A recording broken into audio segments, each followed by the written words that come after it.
medio de usuarios activos mensuales, 7.7 millones de descargas en el market de Android, no sé, en el iStore, 10%. 10% de Apple. Y es la verdad que tiene esta metodología de TDD que la tiene bastante bien adoptada y parece que está buena que ustedes la escuchen. Esto es para que ustedes... ¿Quién escuchó de TDD alguna vez? Bueno, ¿quién no escuchó nunca de TDD? Bien, perfecto. Esto es primero para que hoy vamos a tener una charla de cómo Marce lo encara en sus equipos, ¿sí? Le están dando aplicación, probablemente no apliquen cosas, no apliquen otras cosas, pero las bases son muy interesantes, ¿sí? Porque funciona la técnica de desarrollo de testing de TDD funciona muy bien para hacer código realmente lindo, por decirlo de alguna manera, ¿sí? Y recién justamente estaba hablando con Marco que en la próxima semana vamos a hacer una charlita un poco más orientada a lo que ustedes están desarrollando en Naranja, ¿sí? Así que bueno, Marce, todo tuyo. Bueno, un gusto para todos. Bueno, ya Mauri me presentó. Bueno, la idea acá es dejarles que el bichito picando. ¿Está bien? Gracias. De todo lo que es esta metodología de desarrollo que aplica más de una tecnología. Aquí está más orientado al desarrollo de Android y iOS nativo, pero de igual forma los conceptos son básicos y aplican para desarrollar básicamente. Así que bueno, la idea es que se vayan con esto. Va a ser un curso muy intensivo, por lo cual por ahí les voy a ir pidiendo, a menos que sea una pregunta muy que no se pueda postergar, las tratemos de ir guardando un poco para el final, porque quizás lo que pueden preguntar ahora es algo que voy a explicar en los siguientes slides y además tenemos muy poquito tiempo. La idea es hacer una parte teórica y una parte práctica sobre el final, ¿sí? Bien. Básicamente la agenda de lo que vamos a ver nosotros va a ser, primero vamos a repasar y quizás no todos sea repaso, pero bueno, vamos a conocer los conceptos básicos de unit testing para que todos hablemos el mismo idioma. Luego vamos a ver la parte de TDD, Test Driven Development, y por último vamos a ver buenas prácticas de diseño orientado a objetos para testing, ¿no? O sea, porque muchas veces uno piensa que solamente haciendo unit test lo va a poder hacer sencillamente, fácilmente. ¿Tienen lugar? ¿Quieren una sillita más? Ahí les consigo. Ahí hay una. El tema es que a veces es demasiado tarde pensar en unit test al final y termina teniendo implicancias. Por eso todas estas buenas prácticas les van a ayudar. No sé, Mauri, si les podemos conseguir a los chicos o avisar. ¿Qué? La silla, porque para que no estén cómodos. Ahí buscamos. Bueno, eso sería básicamente la agenda de lo que vamos a ver. Así que bueno, sin más vueltas, vamos a arrancar con los conceptos básicos de unit testing. Bueno, vamos a ver la definición. Ando bien con el inglés, ¿no?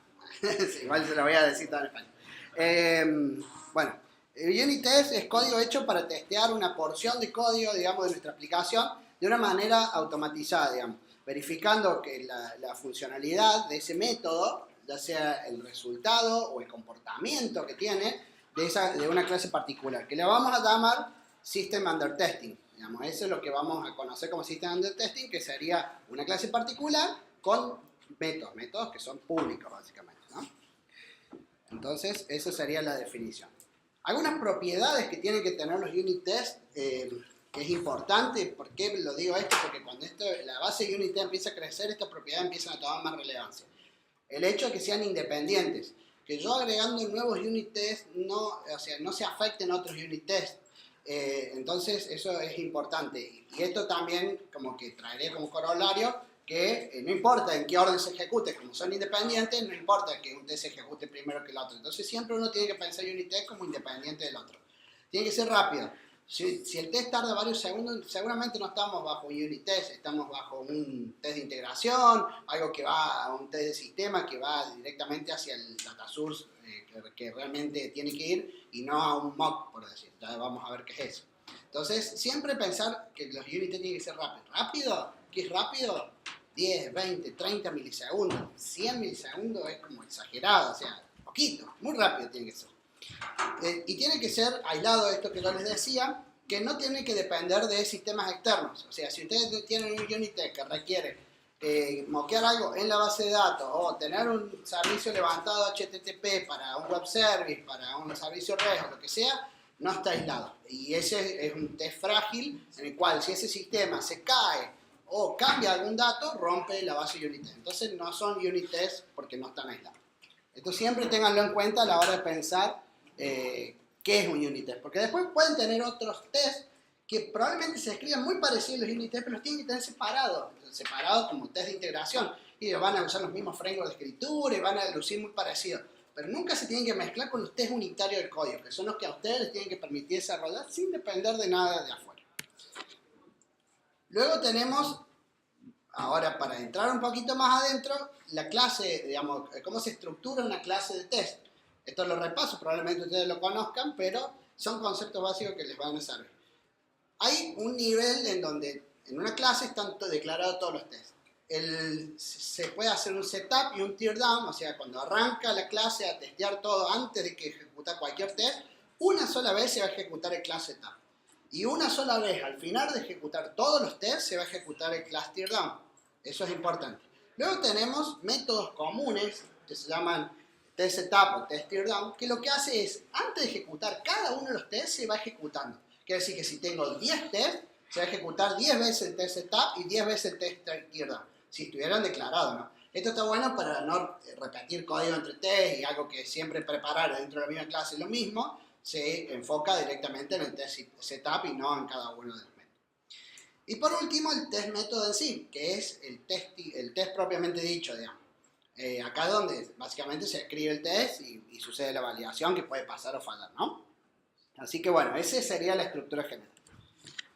Acá vemos un ejemplo muy básico para llevar a papel esto, cómo sería el setup de la clase y el teardown de la clase. Si ustedes se fijan, en este tipo de test, no importa el nombre del método, está bueno que tenga sentido, semántica, pero lo importante acá, como se usa JUnit, JUnit 4, digamos, es anotar. Entonces uno anota el método, que en este caso es estático y tiene que ser estático, si es before class o after class, que es esto que yo les digo, es el setup de la clase o el teardown de la clase. Después tenemos el before y el after, que recuerden que esto se ejecuta uno antes de cada test, y el teardown uno después de cada test, y el test propiamente dicho, que lo estoy tapando, que es ese, ¿no? Que ya vamos a ver cómo implementarlo. Parece un concepto muy básico, pero está bueno repasar de vuelta para estar todo en la misma página. Esto mismo, ¿hay programadores de iOS? Ah, sí, vale. Les comento, en iOS el concepto es lo mismo, ¿no? O sea, se hace el setup y el teardown de la clase, es lo mismo, la única diferencia es que acá sí se tiene que llamar tal cual como espera el framework, y la diferencia es que entre este setup y este setup teardown, la única diferencia es el modificador de clase, ¿no? Esa sería la diferencia. Así que bueno. Bien. ¿Han programado Java? ¿Sí? Java, bien. Swift, no. O sea, Objective-C, Swift, nada de iOS. Bueno. No, yo para saber, por ahí voy pasando más rápido a lo de iOS, pero de igual forma se los voy dejando como para que lo vayan viendo. Importante, nombre de los tests. Esto es muy importante. Hay que siempre usar test descriptivos, no escatimar en el nombre del test o decir un test que no te represente el nombre de lo que está testeando, ¿no?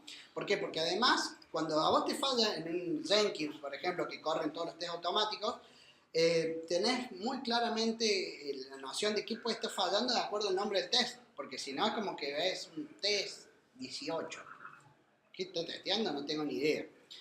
Acá un consejo, por ejemplo, en determinado framework donde no se necesita poner el prefijo test en el nombre del test, no lo agreguemos porque no agrega valor. Básicamente en Android vos le pones @test arriba y ya no hace falta poner test de vuelta en el nombre del método. Y después, yo siempre aconsejo los nombres separarlos como en 3 partes, 3 o 4 quizás. En donde la primera parte del nombre del método, siempre estamos hablando del nombre del método, la firma del test. Es el método que se va a testear, ¿no? La segunda parte es la condición que se va a testear y la última parte del nombre es el resultado de comportamiento esperado. Vamos a ver para aclarar un poquito. Acá, por ejemplo, acá en Android, por ejemplo, yo lo que estoy haciendo acá es el test de un método que se llama getPayments. Esto es el nombre del test. La condición OneRegisterPayment sería lo central. O sea, estoy diciendo, bueno, este test va a tener como precondición un pago registrado. Y lo que va a controlar, verificar, es que retorne una lista con el pago registrado, con los pagos registrados. En iOS es lo mismo el nombre, fíjense que es igual, nada más que yo le saqué el get nada más. Y acá están los malos ejemplos que yo les decía, por ejemplo, si tienen un método que calcule el área, no pongan calculé área 1, 2, 3, porque no sabes qué casos estás probando y cuando falla eso no te da connotación de nada. Eso solamente fue el comentar el nombre del método.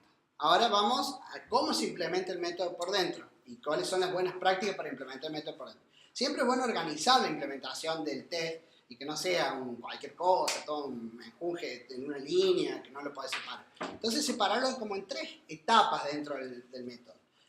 Que puede ser arrange, setup, la primera parte en donde uno prepara todo lo que necesita el test, más allá que está el class setup y el before del método, uno prepara la precondición por la cual ese test es particular, digamos. Prepara. Luego hace la llamada propiamente dicha al método que va a testear, en el cual va a testear el resultado de comportamiento que ya vamos a ver qué es. Y por último se hacen los asserts, ¿no? O los verify, que aquí es donde generalmente se utilizan las herramientas del framework, en donde se usan los asserts, o los XC assert, XT assert de Xcode, en donde se comprueba el valor esperado versus el valor real, el actual. Entonces, es como que uno siempre tiene que tratar de separarlo y yo siempre aconsejo, como buena práctica, escriben el test, doble barra, test, doble barra setup, doble barra test, doble barra verify. Separan y ya saben que en cada pedacito de eso van a poner un fragmento de código. Eso ayuda muchísimo. Los tipos de verificación de test, esto es importante, hay 2 tipos de verificaciones de test. Verificación de estado y de comportamiento, que yo les venía mencionando. Verificación de estado es generalmente un método que retorna algo. Uno quiere validar que eso que retornó sea lo correcto, ¿no? O sea, no sé, uno tiene un método que calcula el área, le pasa un par de parámetros y quiere ver si el área calculada es la correcta. O acceder a un sistema, un método que te tiene que devolver los pagos de la cuenta, que te devuelve los pagos correctos. No importa cómo lo obtuvo, no importa el resultado final. Eso es state verification. En el caso de verificación de comportamiento, aquí lo importante no es el resultado, sino qué hizo para obtener ese resultado. Por ejemplo, una caché. Si ustedes están implementando una caché, el resultado, si se usó la caché o no se usó la caché, es el mismo. Porque ustedes quieren acceder a un objeto. Si el objeto se obtuvo de la caché o se obtuvo del sistema real, el resultado va a ser el objeto, no importa, digamos, de dónde vino. Entonces, en estos casos, es mejor hacer y es lo único que sería factible para testear la caché, un test de comportamiento, digamos. Es donde se verifica que las interacciones que tenía que hacer esas clases con sus dependencias son las correctas. No conviene abusarse de este tipo de test cuando no se necesita. Yo he visto muchos proyectos en donde se hacen test de comportamiento y está mal. ¿Por qué está mal? Porque el día de mañana ustedes quieren cambiar el comportamiento, quieren cambiar cómo está implementada una clase y por tener test de comportamiento tienen que refactorizar y cambiar un montón de test, tirarlos, un lío bárbaro. Cuando en realidad lo único que les importaba de esa clase era el resultado, no cómo lo obtuvo. Entonces, lo más común y por defecto les diría que es hacer test de verificación de estado, de resultado. En casos particulares se usa el de comportamiento, pero bueno, lo digo porque lo he visto mucho, hay muchos frameworks que te permiten hacerlo de forma sencilla y uno se abusa por tener esas herramientas de eso y después termina siendo contraproducente. Vamos a ver varias cosas durante el curso que son muy conocidas y que yo no recomiendo para nada, aunque por ahí parezca medio loco, pero van a ver por qué. Bueno, aquí por ejemplo vemos ya así, no sé si van a ver ustedes, un test implementado. Como les decía, siempre recomiendo test, setup, test, verify. Como primera cosa, primera cosa que nada, escriben el nombre del método. Es más, si quieren, escriben todos los tests, solamente la firma de todo lo que van a probar. Es como una metodología así que lo uso. Luego escriben estos, ¿no? Setup, test, verify. Luego piensan, bueno, ¿qué necesito preparar para el test que quizás lo pueden escribir, pero ¿qué necesitan, digamos? Bueno, en este caso yo necesito un pago registrado. Entonces yo preparo un pago y lo guardo en el sistema de almacenamiento, digamos, como para dejar. Es el setup, es un ejemplo básico, ¿no? Luego llamo al método getPayments, que yo estoy diciendo que voy a testear ese método. Voy a obtener los pagos que estaban registrados. Como ven, esto es verificación de estado, no de comportamiento. Yo no sé qué hace getPayment. Y empiezo a hacer los asserts. Los asserts que se hacen. Por ejemplo, aquí yo verifico que no sea nulo esta respuesta. Que no sea que traiga un elemento. Porque yo registro un pago. Yo sé que va a devolver un pago porque yo solo registro un pago. Si no devuelve un pago, si devuelve 0 o devuelve 2, está mal. Porque había uno solo, porque yo lo preparé al mock. Y por último, que el primer elemento de la lista sea ese pago. Fíjense aquí lo importante de que hay unos mensajes antes de los asserts. Estos asserts se pueden escribir sin esos mensajes. Ahora, tampoco se los recomiendo hacer asserts sin mensajes. ¿Por qué? Porque en el momento que esto corre de vuelta en un sistema de integración continua como Jenkins, o corre en una batería de 1000 unit tests, que quizás en algún momento puedan llegar a tener eso o más, si es que realmente implemento esta metodología, cuando vean, por ejemplo, que falló un test y te diga el motivo del fallo del test, expected null, y no sepan qué quiso decir con eso, o que te diga 1 no era igual a 2. Sí, yo sé que 1 no es igual a 2, pero ¿por qué? Entonces es distinto que el framework, gracias a este mensaje, que te diga get payment with invalid amount of payment, expected 1 but was 2. O sea, es diferente, porque no te dice expected 1 but was 2 a seca. Entonces sabe, mira, me está retornando una cantidad incorrecta de pagos. Entonces es importante siempre que aclaren, lo pueden aclarar en español, no hay problema, pero que aclaren qué era lo que estaba probando, porque comparar dos números, para la máquina los compara, pero necesitamos semántica. Siempre muchas cosas van a girar en torno a la semántica que uno le da a las cosas cuando implementa. Recuerden que todo esto es algo que ayuda al desarrollador, ¿no? Entonces es importante que siempre tenga una buena semántica como cualquier código que implementan, no solo de Unity. Esto mismo, como ven, no me detengo mucho en esto, así ganamos tiempo, pero es lo mismo, pero hecho en iOS. Como ven, más del lenguaje no cambia demasiado. Vamos a hablar ahora de los test doubles. ¿Qué es un test double? Lo que comúnmente en la jerga todo el mundo llama mocks. Hoy por hoy todo el mundo le llama mocks. En realidad los mocks es un tipo de test double. Le vamos a seguir diciendo mock porque si no, no nos va a entender el vecino, va a decir ¿qué me estaba hablando? Un test double, hacete un double. Pero para que ustedes sepan que en realidad hay distintos tipos de test double, ¿no? Están los dummies, los fakes, los stubs y los mocks. Y probablemente en algún lugar, en algún momento se crucen con esto y decían, ¿cuál es la diferencia entre un dummy y un fake? Bueno, está bueno que sepan el concepto, después, bueno, uno por ahí en la jerga termina diciendo mocks. Un dummy son objetos que en realidad no tienen ningún fin para el system under test que tenemos nosotros, por ejemplo. Pero a veces son necesarios porque queremos construir nuestra clase para testear y ese constructor de la clase para testear nos pide dependencia que a nosotros ni nos importa. Y eso encima son interfaces que hay que implementar, protocolos en iOS, y a nosotros no nos importa. Entonces básicamente hacemos la implementación más sonsa, que es hacer un esqueleto donde estén todos los métodos vacíos y después, o los métodos que tienen que retornar algo, lanzar esa opción y ya está. Eso es un dummy, que hace que el código pueda compilar para satisfacer la dependencia de la clase que necesitamos testear. ¿Que después se va a usar? No se va a usar, pero bueno, hay veces que uno tiene que recurrir a estos elementos. Un fake es como si fuera un atajo, digamos. A ver, por ejemplo, una base de datos en memoria, en donde funciona como una base de datos, pero no, uno apaga el test, lo prende vuelta y ya eso ya se fumó. Digamos, si vos le das save, lo va a grabar, cuando le das get vas a obtener lo que grabaste, se va a tener una implementación funcional, pero va a ser un atajo, porque de esa forma uno puede probar cosas muy rápidas, pero sin acceder al sistema real. Eso sería como un fake, digamos.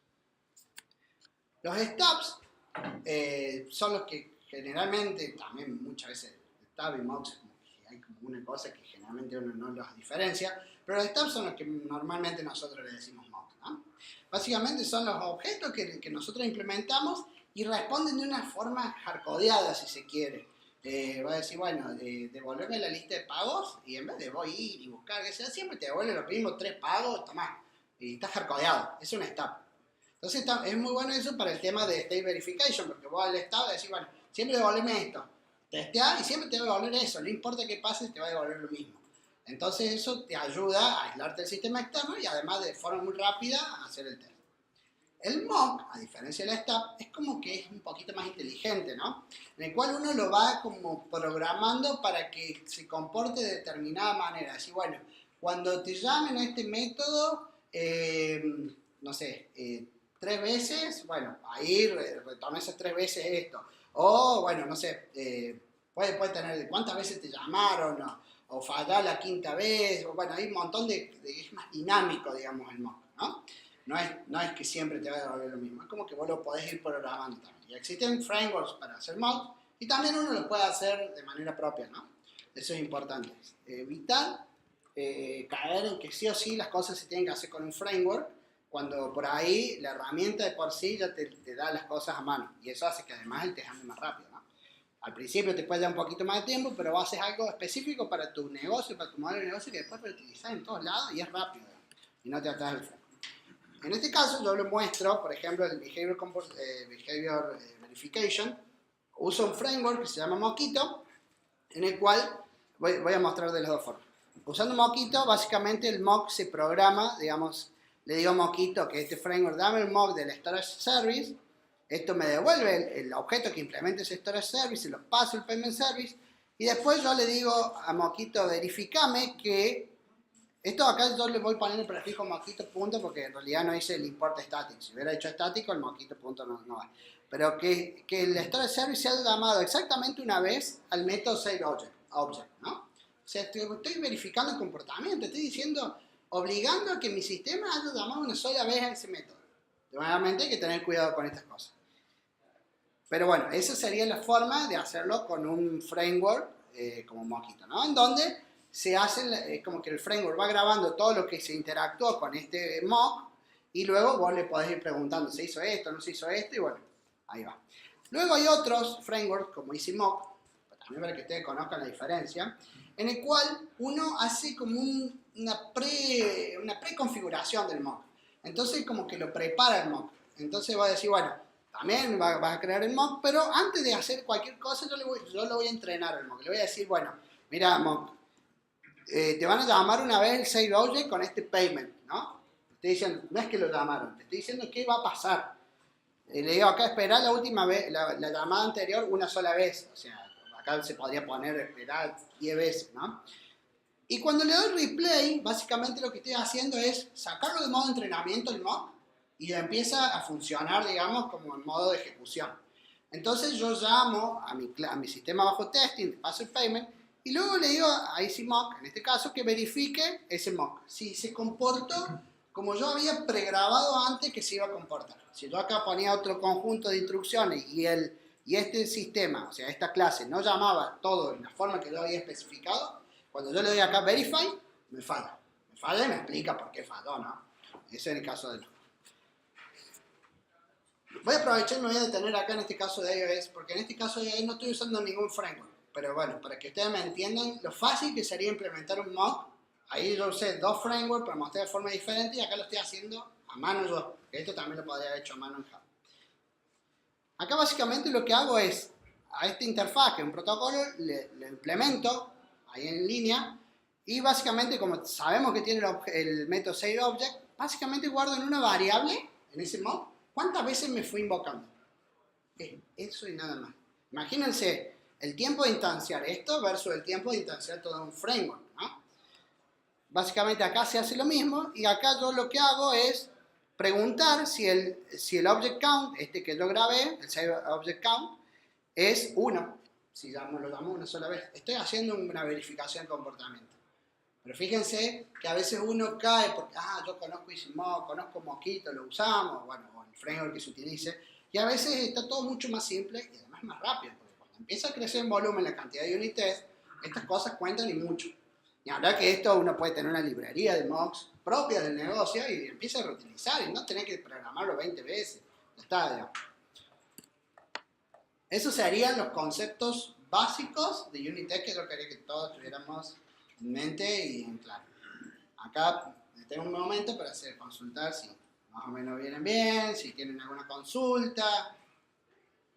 ¿Están entendiendo? Sí. Dale. Sí. Eso con respecto a la librería que estaba hablando recién, no ahorraría tiempo usar una librería por ejemplo, como Mockito. Si yo tengo una gran cantidad de test, digamos, y tengo que, en vez de usar la librería, desarrollar, digamos, las validaciones de comportamiento. Lo que pasa es que de igual forma va usando la librería desarrollada, porque no es que la librería ya sabe cuáles son tus mocks, tenés que programar tus mocks. Probablemente lo hagas también dentro de algún método y probablemente también lo reutilices.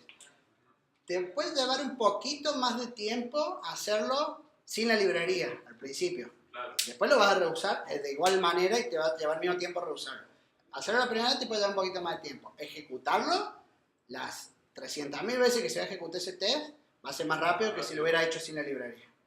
Porque va a ejecutar muchas veces. Y yo no te estoy hablando cuando tenés un test, estoy hablando cuando tenés realmente una cantidad importante.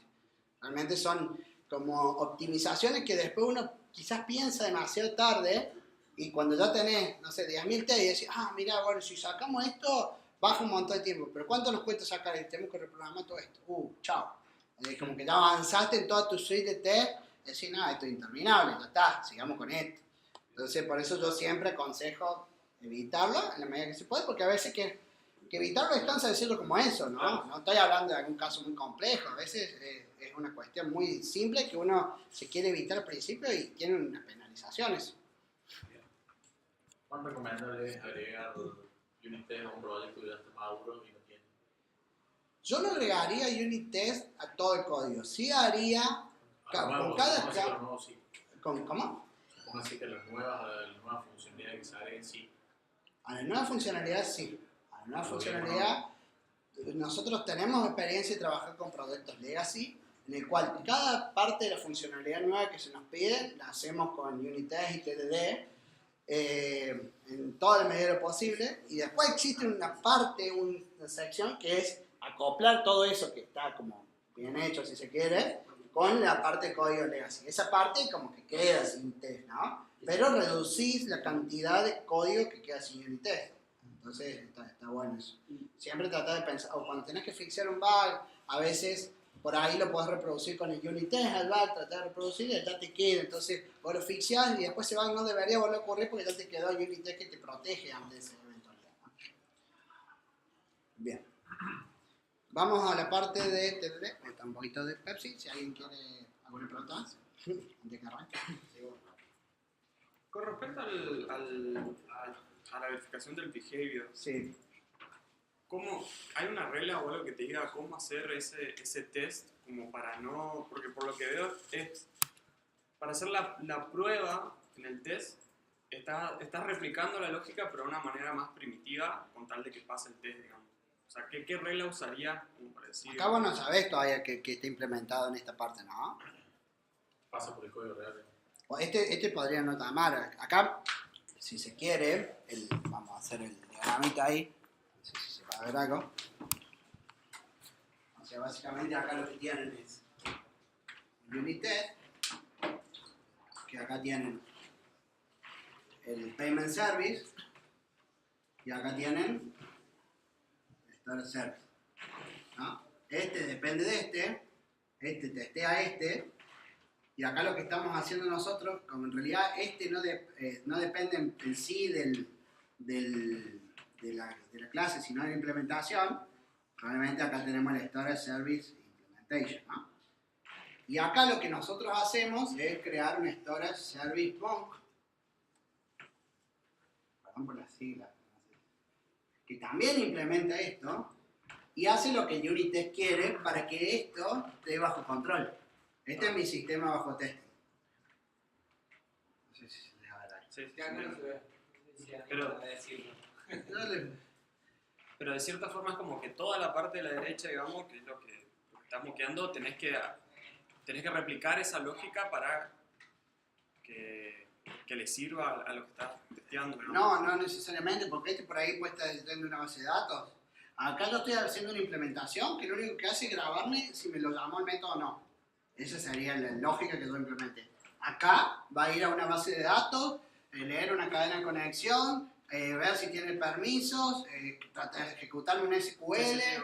O sea, no va a hacer nada de eso. Va a ser, ¿me llamaste el método? No.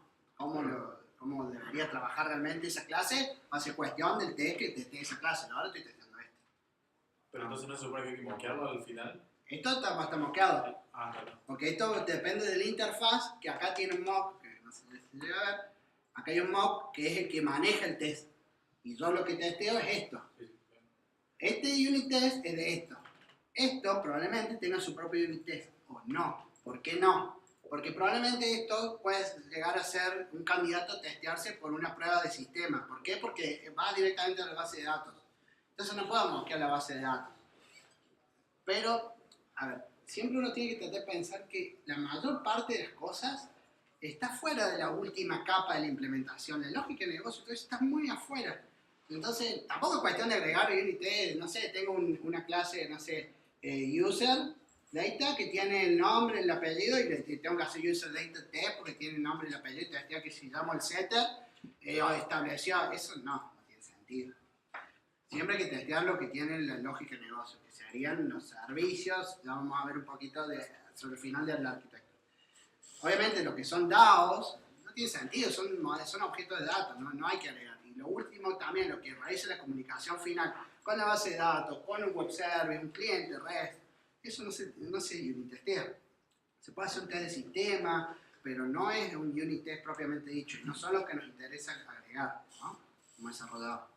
Que después lo podemos hacer, ignorarlo porque nos quedó más cómodo llamarlo, pero ese test no va a ser estable, no va a ser rápido, o sea, no va a ser independiente, pero por ahí nos ayuda para desarrollar el servicio, nada más. Pero eso ese no puede estar en una suite de unit test, puede estar en una suite de test de servicio, pero no en la de unit test. O sea, hay que siempre de vuelta aclarar. Las suites de unit test son estos suites que son independientes, rápidos, que son aislados de sistemas externos y van a cubrir la mayor parte de nuestra lógica de negocio. Es importante que la lógica de negocio no esté acá. Ya les voy a mostrar cómo. No, tiene que estar acá. O eso, hay que correr. Una pregunta, ¿en un framework que use modelo visto controlador que usamos? ¿Qué pasa, Sí. por ejemplo, en un HTML? ¿Cómo lo testean eso? Eso no hay que testear. HTML no se testea con unit test. ¿Y si tiene lógica? Está mal que tenga el HTML. JavaScript, cada quizás está Claro. metiendo margen. Ah. O sea, en JavaScript es la técnica. Sí, es la misma. Es la Pero misma. también separar el JavaScript de lo que tiene la lógica de lo que tiene la parte de presentación, digamos. Pregunto HTML como HTML puro. Si tienes un if en el HTML que te está condicionando que No existe el if en el HTML. En Angular sí, en HTML tiene un link. Pero no es el HTML, es Angular. Claro, ese es Angular, digamos. Sí. Claro. No, Bueno, pero pero igual el HTML bueno. puro le podés agregar condiciones para mostrar y ocultar cosas. O que te haga Claro. cierto Ya, comportamiento. vamos a Yo llegar, entiendo no lo que me se dicen, anticipen, que no se se transfila todo a JavaScript, No eso se lo entiendo. Y entiendo que se puede testear desde el TypeScript, pero no siempre esa prueba es 100% lo que vas a ver adelante. O sea, Sí. digamos, lo que son dependencias, digamos, poner en un método totalmente protegido privado, por ejemplo, un servicio en Angular, eso vos podés, digamos, usar el concepto de lo que es style y spy, digamos. Dos conceptos, uno tiene que ver con la forma de la firma y el otro con el resultado.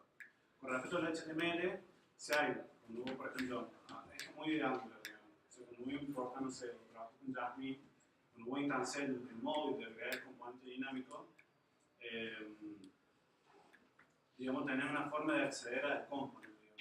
Y entonces ahí ver si, por ejemplo, tal condición, si hacer la expected de eso y si tiene tal clase.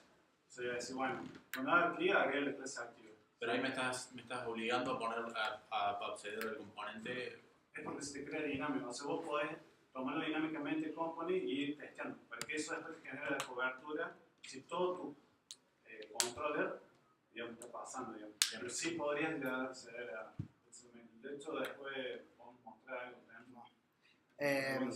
Bueno, si me permiten sigo, porque al final hay, o sea, yo sé que surgen todas estas cosas, está bueno, pero también se lo anticipé. hay más por delante, así que probablemente haya parte de la respuesta de lo que buscas sobre el final. Piensa.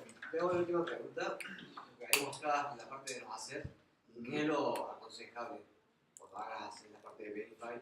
¿Cuánto es lo recomendable de agregar?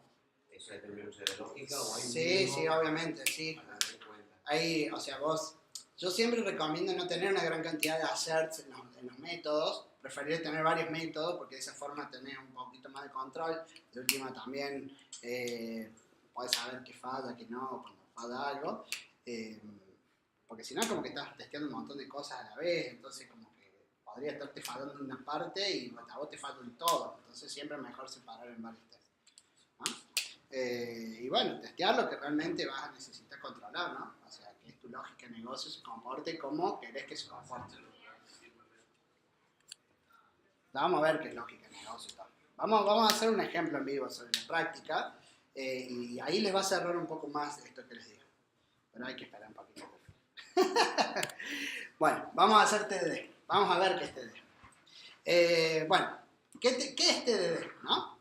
Es un proceso de desarrollo de software guiado por test. Consiste en escribir primero los unit tests, aunque parezca loco, de algo que todavía no está implementado, y luego hacer que la implementación tenga la cantidad mínima de código necesaria para que pase, ¿no? Cada unit test representa un requerimiento. Eso está bueno y tienen que tratar de pensarlo de esa manera. Uno te dice, che, esto cuando esté tal cosa se tiene que hacer tal otra. Eso ustedes tienen que mapearlo. Ah, bueno, escribe un unit test que garantice eso. ¿Por qué? Porque es la mejor forma de tener unit test. No tiene sentido escribir unit test para que todo el código que yo ya hice tenga cobertura y pase. No sirve eso. Porque después, yo no sé si estoy testeando lo que me pidieron implementar o lo que se me ocurrió a mí implementar para que siempre esté igual implementado. No tiene sentido.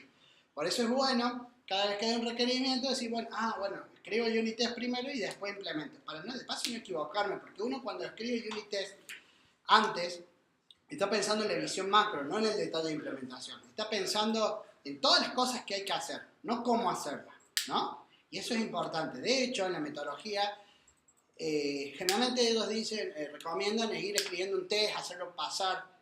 Tampoco recomiendo eso. Yo recomiendo algo más allá. Recomiendo escribir todos los unit tests sin implementar primero. O sea, todo lo que ustedes ya sepan, vuélquenlo a nombres de test. Si quieren, no lo hagan en el IDE, háganlo en un Drive, en un Excel, y pongan todos los nombres, los métodos bien definidos. Lo he hecho muchas veces esto, y no saben el resultado que da. ¿Por qué? Porque uno está con la visión macro, con decir, bueno, no me tengo que olvidar de nada de esto. Y en ese momento vos estás pensando en eso. Después cuando vos entrás ahí, te olvidás de todos los otros escenarios. Y te olvidás tranquilo, porque ya lo pusiste y sabes que lo vas a hacer. Entonces, bueno, esa es la forma en que yo también recomiendo encarar este proceso. Esto también es importante. Cada unit test que ustedes agreguen hoy, con esto que descubrieron, que quizás les costó ir de vuelta por mail, ir a preguntarle a su compañero, al product owner o lo que sea, queda plasmado, no queda como algo, cierto. Y si yo modifico esto después en el código que no tiene unit test, ¿romperá algo? ¿Será algo que nos habrán pedido o habrá sido algo de casualidad? No, está en unit test, es porque es algo que nos pidieron. Entonces nos tenemos que asegurar que siempre funciona así. Y si cambia lo que nos pidieron, cambia el unit test y cambia el código, obviamente, porque de repente también los sistemas evolucionan. Pero sabes dónde tiene que cambiar. Y a la vez, evita código innecesario, complejidad innecesaria. Somos amantes de complicar las cosas cuando las implementamos. Lo he visto una y otra vez. Complicar al vicio. No es necesario. Muchas veces, con muchísimo menos código y cosas más simples, hacemos el mismo resultado. Entonces es importante esto también de que evite esa complejidad innecesaria. ¿Podemos tener complejidad innecesaria aún haciendo TDD? Sí. Te vas a dar cuenta que si borras todo ese código, el test va a seguir pasando. Entonces ahí te diste cuenta que estabas haciendo el código. ¿Qué no es TDD? No es una técnica de testing. Por ahí uno dice test, es una técnica de testing. No es para testing, es para desarrollar. Siempre acuérdense de esto, ¿no? Es desarrollo guiado por pruebas. No es pruebas, otra cosa, no. Desarrollo guiado por pruebas. No es escribir primero una clase, implemento, cierto, tengo que agregar unit test. Y le agrego unit test. Y peor, porque me pidieron tener one code coverage. Mal. Nunca pelense, diría yo, si les piden agregar unit test para tener buen coverage. Esos test no sirven para nada. Van a necesitar hacer un refactor y van a tener un montón de test que le van a complicar el refactor. O sea, realmente están haciendo un cáncer hacer eso. No lo hagan. Es preferible hacerlo como realmente funciona. Díganme si no es así. Díganme si no alguna vez no les pasó que les hayan pedido agregar unit test para tener buen coverage. ¿Les pasó o no? ¿No? Sí. Bueno, eso no, eso es engañarnos, eso es vender un espejito de colores, no sirve, ya es tarde. Y de vuelta no son test funcionales, ¿no? O sea, test funcionales en el sentido de test del sistema. Tienen que de vuelta tener todas estas buenas prácticas que yo les mencioné al principio. Tienen que poder ejecutarse rápido porque si no la metodología y no tiene que depender del sistema externo, falla. ¿Por qué? Porque si ustedes quieren ejecutar una batería de 1000 unit test y les tarda 1 minuto, o 2 minutos, o 5, o 10, y puede pasar, o 50 como me ha pasado, no podés hacer TDD. No podés hacer TDD con una batería de test que te tarda 50 minutos en correr. ¿Te tarda 1 minuto? ¿Todos los test? Bueno, genial, ya está. Aguanto 1 minuto. Debe ser más rápido. Más rápido. Pero bueno, por eso es importante esto de cuidar el tiempo, no agregar los frameworks al vicio y todo eso. El proceso es muy simple, muy simple. Esto, lo que dice el proceso es que uno agrega un nuevo unit test que representa un requerimiento para un método de una clase, van y le preguntan, che, ¿qué quieren que haga cuando apriete este botoncito? Bueno, que te diga, hola chicos. Bueno, agrego un unit test que diga que la primera vez que apriete el botoncito, diga, hola chicos. Y si lo aprieto de vuelta, bueno, que diga, ¿cómo están? Bueno, agrego otro unit test que diga, cuando aprieto el botón por la segunda vez, diga cómo están. Así, ¿no? Así recomiendo yo. Acá esto como que menciona que uno va haciendo un unit test implementando. Yo recomiendo pensar en todos los unit tests. Paso 2. Ejecutar el test y ver qué falla. ¿No? Porque ustedes están agregando nuevos requerimientos y se supone no está implementado. Entonces ejecutan el test y ven qué falla. No es que falla la compilación, no. O sea, compila el proyecto. Por ahí yo digo compilación y en casos de framework así como JavaScript es una papila, pero bueno. Pero sí falla el test, ¿no? Si no falla significa que por casualidad ya estaba implementado eso. Que sería que agregaron complejidad innecesaria para una implementación que no era necesaria y bueno, de casualidad ahora ya está implementado. Bueno, van y agregan otro test, ¿no? Si no, sigue. Implementar el método en la clase, o sea, una vez que está agregado el test, implementado todo, implementan recién ahí el método de la clase. En este caso, por ejemplo, el payment service. O sea, venían agregando los unit test y ahora dicen, bueno, el metodito este que está vacío y no hace nada, ahora quiero que haga. Lo vamos a ver en práctica. ¿No? Ejecutar toda la suite de unit test, porque primero ejecutan uno solo, ven qué pasa. Después ejecutan todo, que le va a llevar 30 segundos, un minuto. Por ahí suena utópico, pero tiene que ser así. Ven que tarda eso y ven que no se rompió nada más, listo, sigamos adelante. Ven que rompieron otra cosa que ni esperaban romper, porque pasa, van y arreglan eso, ¿no? Porque puede ser que por tu código hiciste pasar tu unit test, pero había otro unit test de tu compañero que rompiste sin querer. Basta. No puedes romper el unit test de tu compañero, a menos que lo que vos te has implementado sea un cambio de requerimiento sobre lo que ya había implementado. ¿No? Ni podés romperte vos un unit test de tu yo de ayer que te olvidaste que habías hecho eso. Porque pasa, los proyectos son largos, pasa el tiempo y uno se olvida de todas las cosas que implementó en el pasado. O sea, no hace falta que sea otro, el otro puede ser uno en el pasado, ¿no? También casos de la realidad. Una vez que ya está todo hecho, todo pasado, todo verde, todo lindo, mejorar el código de la implementación, limpiar este código, che, la verdad que se puede refactorizar, es que me quedó un chopper así, pasa el test, bueno, a ver, empiezo a refactorizar, saco un método porque este me puede ser útil para otra cosa, corre el test, sigue andando, listo, lo rompí sin querer, me ha pasado, pero con una total confianza lo podés hacer al refactoring, porque hay que decirte también este prejuicio de lo que anda no se toca, es cierto. Pero si tenés unit test que te garantiza que va a seguir andando, lo podés tocar tranquilamente, podés refactorizar, hacer lo que quieras. Digamos. Entonces, sin ese temor de romper lo que venías ya implementando. Nunca que yo refactorice un código o una clase, si el unit test está bien hecho, me va a pedir que refactorice el unit test. Depende, no. Si está bien hecho el unit test, no. Si ahora te abusaste, por ejemplo, de test de comportamiento, que me ha pasado también, y estabas viendo cómo hacía para devolverte lo que vos necesitabas, ahí sí te va a obligar a hacer el refactoring de unit test. Entonces, como que también perdés la garantía, porque si vas a estar refactorizando el unit test, quizás estás rompiendo y estás introduciendo un bug. Entonces, por eso es importante, hay casos que es necesario hacer la verificación de comportamiento y otros que no. Entonces está bueno tener en cuenta cuándo hacerlo y cuándo no. Y acá sería el resumen. Perdón, resumen. O sea, Sí. el proceso de que yo estimo hacer una modificación, una refactorización, lo que sea, tengo que considerar ese test unitario asociado al método que yo voy a tocar, que también lo podría modificar. Sí, Porque puede ser un cambio de que no, requerimiento. porque sí, digamos. Pero es un cambio de Es distinto. Salud. Gracias.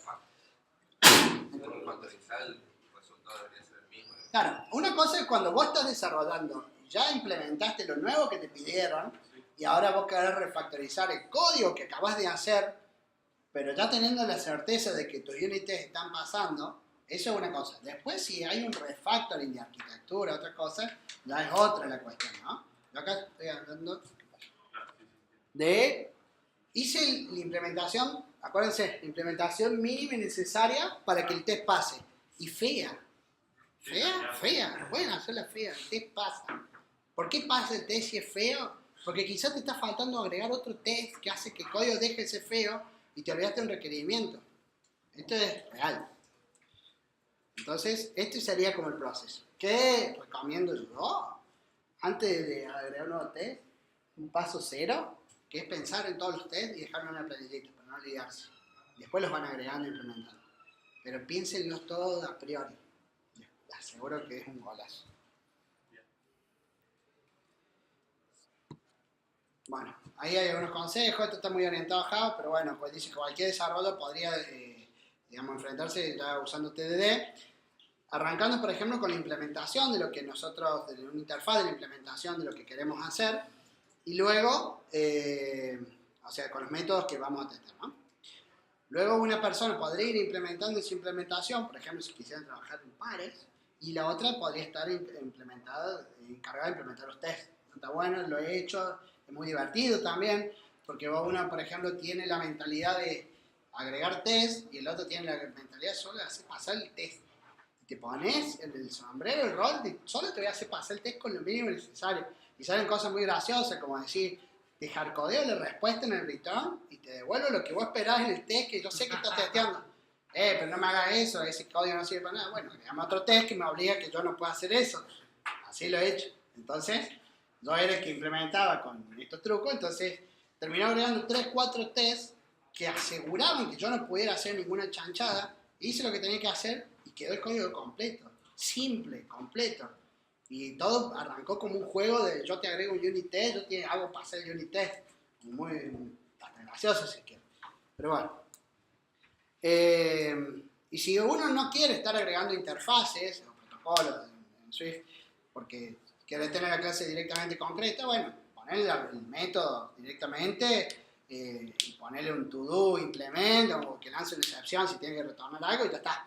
O sea, hace eso, digamos, no es que, porque hago TDD, tengo que estar para todas las clases que hago, tengo que declararle la interfaz, mala labor, no es necesario eso. Podrían hacerlo si lo necesitan, si no, no. Y esa es la parte de TDD que vamos a practicar todos juntos, pero necesito que veamos este último apartado, porque acá cuando hacemos el final, es todo junto, todas las prácticas. ¿Pregunta hasta acá? ¿O vamos a la última? No trajeron máquina. No, la práctica la voy a sacar en vivo para todos. Porque de acuerdo me miramos diciendo, porque habían preguntado si traían máquina. Si hay un método que usado en diferentes contextos, va a devolver diferentes resultados. Yo tendría varios unidades para el mismo método y qué porcentaje de todas esas posibles respuestas tendría que cubrir todas. Te respondo en un ratito cuando veamos esto porque es una buena pregunta. Y haceme acordar que te lo respondo. Bien, vamos a estas buenas prácticas que no lo van a encontrar en definiciones de unit test, no lo van a encontrar en definiciones de TDD. Son buenas prácticas de programación. Buenas prácticas de programación que ayudan muchísimo a unit test. Cosas que por ahí recopilando a lo largo de la experiencia que parecen tonteras, boludeces, pero realmente suman muchísimo, muchísimo. Entonces esto sirve. Hagan TDD, no hagan TDD, hagan unit test, no hagan unit test, hagan esto. Porque esto, de el día que quieran hacer unit test, o mejor, que quieran enfrentar las cosas como TDD, va a salir el palo. Bueno. Vamos a arrancar con los conceptos. Dependency injection. Inyección de dependencias. ¿Quién conoce el concepto? ¿O lo escucha? ¿De qué lo conoce? ¿Qué te suena si te digo inyección de dependencia? Si no leyeras eso. Bueno, siempre en contexto de servicios, de inyectar otro servicio sin tener que generar un nuevo objeto a través de ese servicio, sino ya teniendo inyectado un singleton. Bien. Bueno, inyección de dependencia es algo más simple que eso en realidad. Es cuando uno implementa una clase, tener en cuenta que las dependencias sobre las que yo dependo las puedo especificar desde afuera.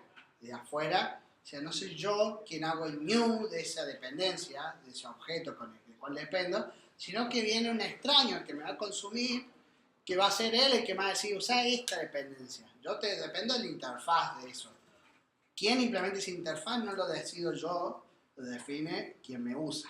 Eso sería, porque también se le suele llamar inversión de control, porque es como que control es invertido. Controla la dependencia que me consume y no yo.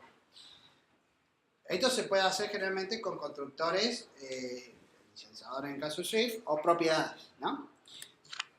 Esto sería hacer inyección de dependencia. Tener un atributo, en este caso un atributo es un servicio del cual dependo, por ejemplo el payment service, en mi clase yo dependo de un payment service, ¿no? Y no soy yo que cuando me construyo hago el new payment service con la clase concreta, sino le digo a quien me construya, che, cuando me construyas, pasame el payment service que tengo que usar. Eso es inyección de dependencia. Es muy simple el concepto. Hacer esto les va a ahorrar dolor de cabeza un montón. Y acá hay un método básicamente que depende, que usa ese payment service, ¿no? Pero bueno, básicamente acá la clave es que se lo paso por constructor. Otra forma de hacer inyección de dependencia, acá está lo mismo Swift. Otra forma de hacer inyección de dependencia, como les decía, a través de un setter. El chivo que te mando. Del setter. Un setter de tu clase. Así, bueno, no es en el constructor, también dependo de otro servicio, no en el constructor, pero me pasan con un setter en la dependencia. ¿Lo recomiendo? No, no lo recomiendo. ¿Por qué no lo recomiendo? Porque te puedes olvidar de llamar setter, te puedes olvidar de setear la dependencia. Y además, porque tu clase, cuando la construís, arranca en un estado no válido. Se supone que una clase, cuando se construye, ya es válida para ser usada. Tiene que ser válida para ser usada. Hacer esto es como un workaround. O sea, no conviene. Conviene esto. Declaren todas sus dependencias antes que se pasen por constructor. Che, mi constructor me quedó de 50 argumentos. Tenés mala clase, estás sobrecargada de responsabilidades. Tenés que separar la clase. Te estás diciendo eso. Encima con el setter no lo ves. Te podés olvidar de llamar un setter. Acá no te olvidas. Cambiaste esta firma y se te rompen todos los lugares donde la consumías. Decís, cierto que tengo para setter nueva dependencia. Le agregaste un setter nuevo, no te va a acusar el compilador donde te olvidaste. Te vas a dar cuenta cuando estés ejecutando. Uy, null pointer. Uy, no se tiene la dependencia. ¿Se dan cuenta? Bueno. Me da gracia porque la risa suena que les ha pasado. Sí. Bueno. Single responsibility. Responsabilidad única. Esto es muy difícil de lograr, muy difícil. Pero debería cada clase que usted implemente tener una única responsabilidad. No significa un solo método. Una única ocupación, digamos, un único rol. No podés que una clase haga de todo. No podés tener un util. ¿Por qué? Porque esto reduce el acoplamiento, digamos, entre las funcionalidades de distintos dominios de tu negocio y facilita el reuso. Facilita el reuso porque esa clase que tiene una sola responsabilidad vos la podés llevar a otro lado donde necesitas esa responsabilidad y no traerte todo el choclo que viene acompañando esa clase que nada que ver, ¿no? Y es muy malo, yo lo desaconsejo, por más que sea muy usado, usar utils y helper. Pueden tener un paquetito utils por ahí, pero no creen clase utils, porque es un imán gigante eso de los lugares donde destruyen autos, un imán, donde todos los métodos que se les crucen por la cabeza se pegan ahí. ¡Pah! String util, todo string util. O sea, ¿y qué hace string util? De todo. Me formateo un date también, todo, porque el date tiene una string. Entonces, por eso es malo, porque no te hacen sin responsabilidad y después vos querés decir, mira qué bueno este método que está acá. ¡Bum! Cococho todos los otros métodos, 5000 métodos al pedo. Pero bueno. Acá está, string util, mal ejemplo. Is valid date, parse date, translate string. Todo tiene que ver con string, sí, recibe una string por argumento. ¿Por qué no un date parser? ¿Por qué un string util? Un date parser. Que pregunte si es válido la fecha, si puede parsear. Un translation service, que diga, traducime este string. Tiene más semántica. O sea, ¿qué esperan de un date parser? Que parsee dates. Probablemente una string. No sé, bueno, también podría parsearlo de un número. Pero hasta ahí. Es la responsabilidad de parsear fechas. En string util, de todo. Por eso yo no lo recomiendo porque les ayuda a la larga a poder crecer mejor en el producto. No les con extraños. No les con extraños. Esto aplica no tanto a los objetos de datos, sino más bien a sus clases de negocios. Esto significa, volvemos a la clase del Payment Service que depende del Storage Service. Yo como invocador, yo dependo del Payment Service, y le digo, Payment Service, dame tu Storage Service, y yo al Storage Service le digo, grabame este objeto. No, ¿por qué? Yo le tengo que decir al Payment Service, grabame este pago. Que el Payment Service sea el que le diga al Storage Service, graba este objeto. O sea, que lo transforme, lo serialice. No tengo que ser yo no puedo hablar con la dependencia de mi dependencia. Yo tengo que hablar con mi dependencia y punto. Por eso yo aclaro, no aplica por ahí para los modelos de datos en donde uno hace clases, donde le dice person, punto, no sé, punto DNI, bueno, o lo que sea, punto, no sé, verde, o user, punto person, punto verde. Bueno, ahí tampoco te va a poner a agregar métodos a rolete para no llamar a un segundo método. Esos son datos. Pero lo de negocio es muy perjudicial. Muy perjudicial. Es una guía, no una regla, pero bueno. Reduce el acoplamiento. Y la mantenibilidad es buenísima. Y acá está el ejemplo que le decía. Payment Service, Store Service, Store Object. No, decirle Payment Service, dame el payment y que el payment sepa él. Quizá internamente este get payment, lo único que haga es un get store object y lo castee. Eso, pero está ahí la responsabilidad, está bien encapsulada. Pide, no preguntes. Pide, no preguntes. Otro ejemplo que me canso de ver que no llevan esta regla adelante. Ustedes tienen que pensar siempre que los objetos son vagos, ¿no? No tienen que querer agarrarse responsabilidad que no les corresponde. Tienen que ser vagos. Yo no quiero saber cómo hacer las cosas. Yo quiero pedirle a otro que lo haga por mí. ¿Entienden? Ahí nosotros no somos así. Los objetos tienen que ser opuestos a nosotros. Nosotros queremos hacer todo. No. Los objetos tienen que delegar. No le importa. Tienen que delegar lo más que puedan. Eso es importante si se lo figuran así. ¿Por qué? Porque de esa manera, además que mejoran la estabilidad y la cohesión de la clase, porque la clase sabe exactamente lo que va a necesitar. A ver si hay un ejemplo de esto. Acá. Por ejemplo, si yo acá tengo un shape service, ¿no? Un servicio de formas, en donde tengo un listadito de formas. Y yo tengo un método que implementé que se llama calcular el área total. Yo podría, en todo mi listado de shape, decir, bueno, shape, ¿sos un rectángulo? Bueno, entonces, dame el height, dame el width y te calculo el área. ¿Sos un círculo? Bueno, dame el radio y te calculo el área, ¿no? Y lo voy preguntando y yo voy haciendo todos los if como shape service. No, ¿por qué yo? Que lo haga el otro, que lo haga el shape. Entonces yo como shape service también tengo el mismo método, pero yo le agrego un método, en este caso genérico, que sería calcular área, estoy hablando acá de la parte de abajo, y cada figura sabe cómo calcularse su propia área. Entonces yo delego el calcular área. Obviamente, ¿qué tengo que hacer yo? Y no me queda otra que sumar. Bueno, algo tengo que hacer, ¿no? Pero no soy yo el que hace los if.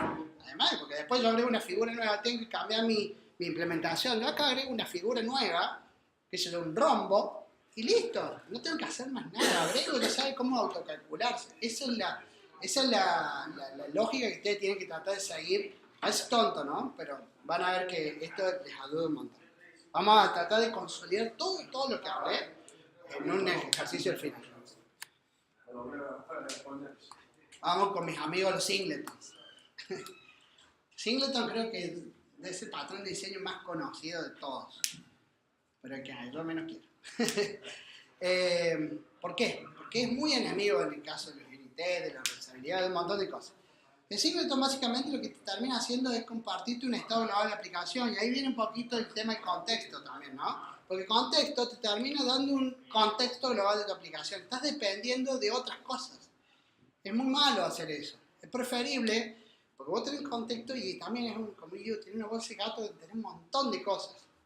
Entonces vos tenés que, cuando llamas, no pasarle un contexto a tu clase, pasarle solo lo que tu clase necesite. De última, bueno, vos extraer el contexto, lo que necesites para pasárselo. Eso te va a ayudar a hacer bien el unit test, todo, y que tu clase no depende del contexto. Si después esa clase la querés llevar a otro lugar donde no tiene ese contexto, tiene otra cosa, o no usa contexto, te va a seguir andando. Vos lo único que haces es un intermediario para traducirle lo de contexto a lo que la clase necesita. En el singleton pasa lo mismo, hay que tratar de evitarlo. No digo que en algún punto exista el singleton contexto, igual, pero hay que tratar de evitarlo lo más posible. ¿Por qué? Porque después uno hace unit test y de repente se te rompió otro que nada que ver. ¿Por qué? Porque comparten todo la misma instancia. Vos decís, mirá, mi clase es re fácil construir, le llamo constructor sin parámetro y listo. Y después resulta que tenía un singleton que te ocultaba todo por detrás, no sé, inyección de dependencia.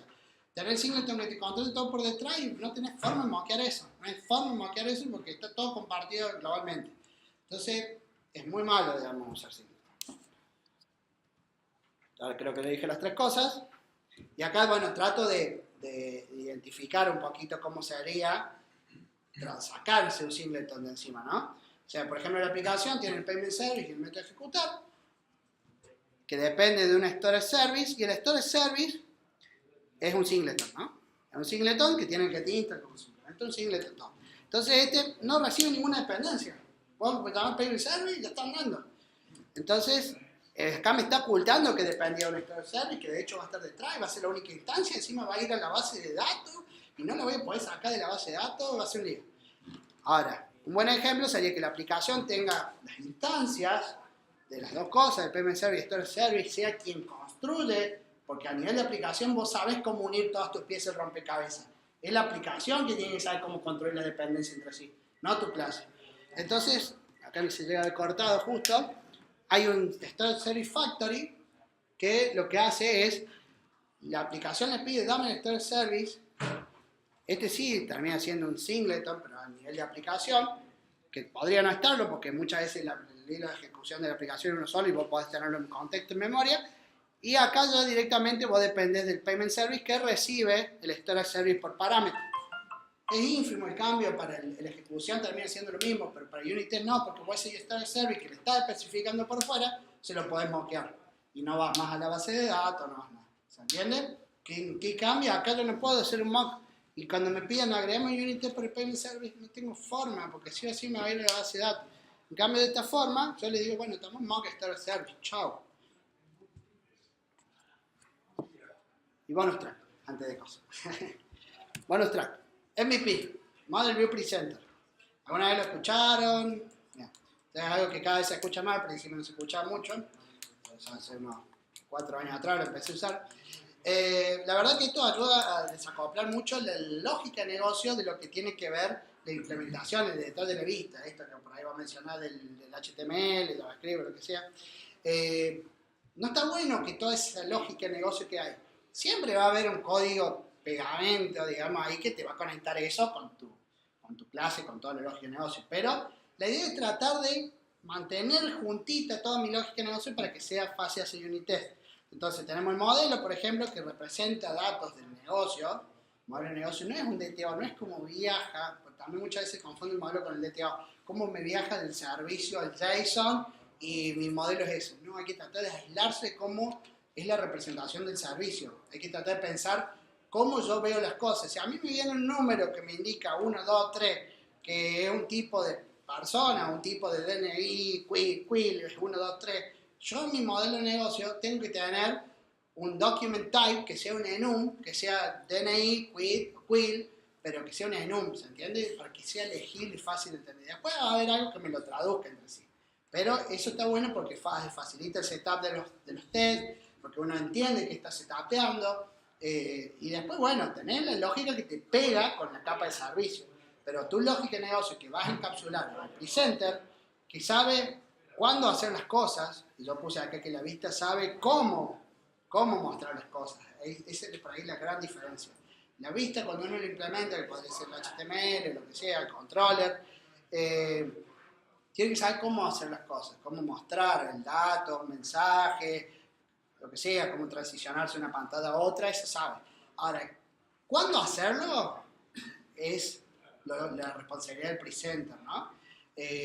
Decir, bueno, dependiendo de cómo viene el modelo de datos del negocio, hago tal o cual cosa, ¿no? Y entonces, bueno, vamos a ver un ejemplo de esto también. Y una cosa muy innovadora, como para dejarle el bichito picando, quizás en proyectos más grandes, es una metodología nueva que se llama TCR, se llama Test and Commit or Revert. Es como una muy kamikaze, en el cual decís, hago los unit tests, si anda todo bien y pasa, comitea automáticamente, falló, revierte todo el código.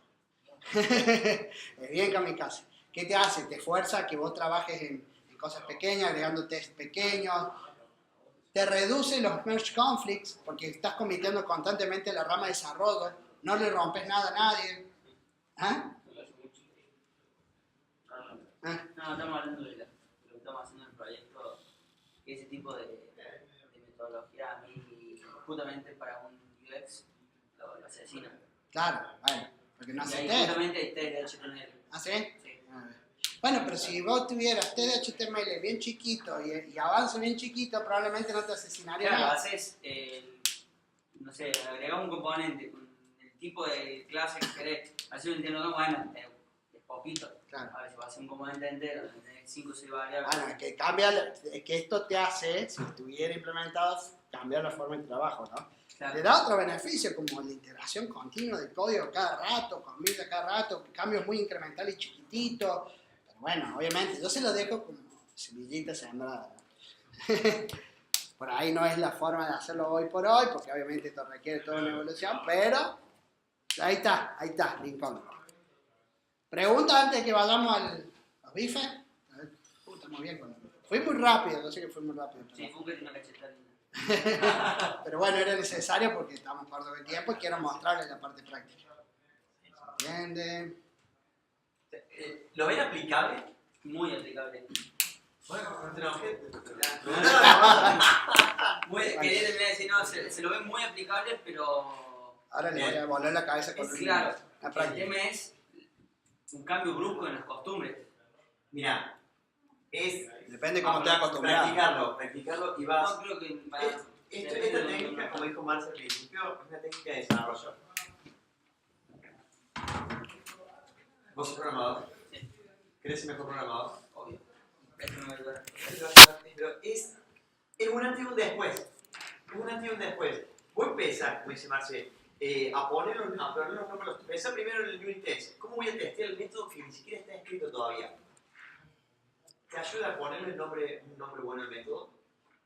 ¿Te ayuda que cuando vos estás escribiendo la lógica empezás por lo más básico y después le vas poniendo la lógica al método en sí? Después te das cuenta, che, no, pero estos son dos métodos distintos. Por lo que decía Marce, por la cantidad de argumentos que tiene, o por la cantidad de lógica que tiene distinta, o cómo vas encapsulando y vas extrayendo y vas usando. Vas modularizando mejor. O sea, es un antes como de programador. Yo cuando descubrí el TDD, es un antes y un después. Son más veloz, más rápido, tenés menos bugs.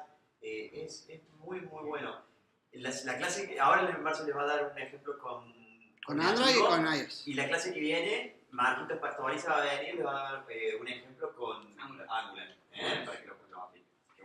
Bueno, yo lo tengo que dejar, pero gracias por venir. Y bueno, nos vemos la semana que viene. ¿Ah? Vamos con de contacto Marce, que Marce es realmente bastante generoso divulgando de este tipo de cosas y un referente acá adentro, un referente de... Bueno, gracias chicos. Bueno, ¿Están ricos sándwiches? ya voy a probar el último. Bueno, bueno, vamos a la parte divertida. Vamos a tratar de juntar todo lo que hemos visto en un proyecto. Vamos a hacerlo primero en iOS, después lo vamos a hacer en Android. Vamos a crear un proyecto de cero. Si nunca han trabajado con iOS, la oportunidad para que vean cómo se trabaja en iOS. Pero es muy sencillo. Vamos a crear una aplicación muy trivial. Esto que estoy abriendo acá se llama Xcode, no sé qué tanto se ve, si de último se quieren arrimar un poquito. A ver, no sé si puedo cambiar la resolución de pantalla, pero si no me va a cortar bastante. Bueno, el nombre del producto, vamos a hacer TDD Training. Vamos a hacer una carpetita nueva. Training TDD, ahí. ¿Qué? Creamos el proyecto, fíjense, estoy arrancando de cero. ¿No? Yo, Marcelo, te hago una consulta. Sí. Que vos ahí aconsejabas el tema de por ahí empezar con la parte de los tests. Vos decías hacer, capaz de usar un drive o algo para ir poniendo primero Sí. como el nombre, algo para ubicarte y después. Sí. ¿Hay alguna herramienta, algo que puedas comentar para no hacer literalmente un Excel? No, porque eso te dura un ratito. Es un draft para bueno perder las cosas. Después ya lo mantenés todo en el código. De hecho, lo vamos a hacer ahora en el código, pero podríamos hacerlo en el código. Si quieren, hacemos un drive también. No hay problema. A ver.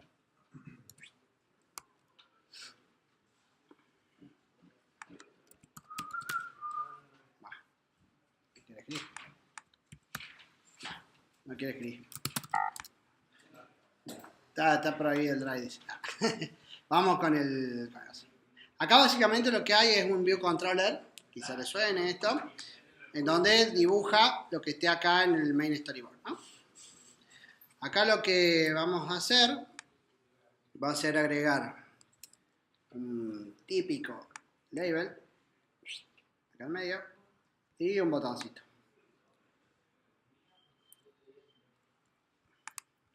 Voy a convertir en diseñador, me muero de hambre. Vamos ahí, lo centro en medio, lo estoy agregando son constraint, lo centro en medio de la pantalla, ya está. Y ahora conecto esto con el código, donde digo, bueno, este label, lo voy a conectar acá arriba, result label, vamos a ponerle ahí, y este botoncito, la acción del botón, hace bien feo, la acción del botón, botón. Supongo que todo eso me seguirán. Bastante simple. Ahora el diablo. A ver si puedo cambiar esta resolución porque realmente se van a sacar los ojos para ver esto. A ver. Ajustar. Bancamos vuelta. Bueno, entonces. Tenemos hasta ahora conectado simplemente la vista a la clase, ¿no? Bueno. Que tocaría tener en un principio. Básicamente lo que quiero es que esto, veamos, esto lo salude, le apreté un botoncito, ahora le doy play, para ver que ejecuta. Acá está compilando la primera vez, la aplicación de cero, no hace nada. Pero yo quiero que cada vez que aprieten este botoncito, que apretemos este botoncito, nos salude. Y nos salude de forma diferente de acuerdo a si es la primera vez que lo apriete, segunda vez. Que cargue. Ahí está. Botón, que no hace nada, y el label, ¿no? Bueno, como les decía, vamos a pensar en responsabilidad única, vamos a usar MVP y vamos a agregar nuestro Model View Presenter. TDD Presenter. Vamos. Lo voy a hacer bien básico. Obviamente esto hay que estructurarlo mejor en paquete y todo, ¿no? Vamos a hacer el TDD Model. Vamos a hacer todo de cero. Y TDD View. ¿Ah? Esta view, en vez de ser una clase, va a ser un protocolo, es decir, una interfaz. Que yo pienso que va a definir el método display message. Él no sabe cómo mostrar un mensaje. Él sabe, o sea, este protocolo que va a implementar la vista va a ser un método que va a poder soportar la vista, que es que pueda mostrar mensaje la vista. Sin importar cómo, que pueda mostrar mensaje cuando el presenter le diga. El presenter se comunica con la vista a partir de esto. En el model, vamos a borrar eso, vamos a decir que sea el execution count, ¿no? Que va a arrancar en 0. Este modelo mío va a contar la cantidad de ejecuciones que había, ¿no? Y el presenter, como ya le dije, depende de la vista, el model, desde el model, let view, de tipo vista, ¿no? Y vamos a inicializarlo como constructor, dependencia, inyección de dependencias, self model igual a model, self view igual a view. ¿Ah? Execute, le voy a declarar un método que va a tener, va a ser execute action. No sé qué, ya lo voy a implementar. ¿Ah? Este va a ser como mi presenter. Ahora, yo quiero hacer un unit test sobre mi presenter, yo no sé, o sea, esta execute action va a ser la que me va a decir, bueno, la primera vez, saludar, decir hola chicos, la segunda vez decir cómo están, la tercera vez va a decir chao, y si aprieta más de una vez me va a insultar. Eso. Entonces, bueno, quiero implementar esto, pero con TDD, no quiero hacerlo así de una, porque además podría equivocarme. ¿No? Bueno, entonces vamos a agregar un unit test. ¿Cómo se llama ese unit test? TDD presenter, porque es un unit test del presenter. No voy a testear el view, no voy a testear el view controller ni el model, voy a testear el presenter, que es lo que me interesa. Y es donde va a estar mi lógica de negocio. TDD presenter, test. ¿No? Acá me crea automáticamente el setup, el teardown, un ejemplo y un ejemplo de performance. El performance lo vuelo. El teardown no lo voy a usar, lo vuelo. El setup sí lo voy a usar, lo dejo ahí. El ejemplo lo uso. Bueno. ¿Qué va a testear esto? El presenter. Como esto está encapsulado, stable, lo tengo que importar. Este es de training. Voy a testear eso. Bueno, y entonces acá digo var presenter igual a, de tipo tdd presenter. ¿Ah? Cada vez que vaya a ejecutar un unit test, yo quiero que se me cree un presenter nuevo. No me importa el viejo, lo voy a descartar. Quiero arrancar con un presenter nuevo. Entonces yo acá presenter, en el test setup, o sea, con cada test, hago un tdd presenter, ¿no? Y acá me va a chillar porque obviamente no puedo hacer esto. Me dice me falta el model y el view, ¿no? Entonces vamos a grabar el model por acá, model de tipo tdd model. Y la view de tipo tdd view por ahora, ¿no? Entonces yo hago acá model igual a tdd model, perfecto, view igual a tdd view. ¿Puedo eso? No. ¿Por qué no puedo eso? Porque es una interfaz, no puedo implementarlo así o así. No quiero pasarle el view controller que va a terminar implementando esa interfaz. Entonces acá arribita, lo podría hacer en otra clase aparte. Lo puedo hacer en una clase aparte para hacerlo lindo. Aquí estamos. New file. Vamos a hacer así. Acá. TDD mock view. View mock. Lindo. Lo pongo ahí. Así ya me queda reutilizable para todos mis unidades. Esta es una clase que implementa la TDD view. Tengo que hacer test bien por.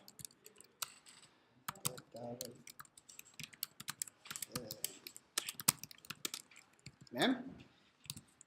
Hermoso. Ahora se me va a quejar de que no implemento todos los métodos, lo cual está bien. Vamos a aprovechar. Me dice que sí o sí tengo que implementar este método. Bueno, este método lo puedo dejar así, pero si no también yo puedo hacer esto de recordar. Acá voy a hacer un behavior test. recordar cómo, cuál fue el último mensaje mostrado. Lo único que me interesa es el last message. Y le puedo poner como nada. Vamos a hacerlo bien simple. Message. Y acá lo guardo. Listo. Vamos al test. Acá lo voy a cambiar de view mock. Y acá también. Entonces ahora digo model de tipo model, view de tipo view. Ya está. Hice inyección de dependencia ahí. Sí. Tengo el mock. Fíjense cómo vamos atando todas las cosas que les fue explicando. Ahora vamos a pensar en la lista de test, ¿no? En este caso la palabra test la tengo que dejar. Vamos a pensar los nombres de los test que vamos a implementar. Yo les dije que vamos a testear este método del presenter. Execute action. Entonces test, execute action. First time, si se quiere. With first invocation, first time. Should display. Como dije, hello guys. Message. ¿No? Después dije también, no me voy a preocupar ahora por implementarlo, que la segunda vez tenía que mostrar un how are you. Ya vemos cómo. Que la tercera vez que muestre un bye.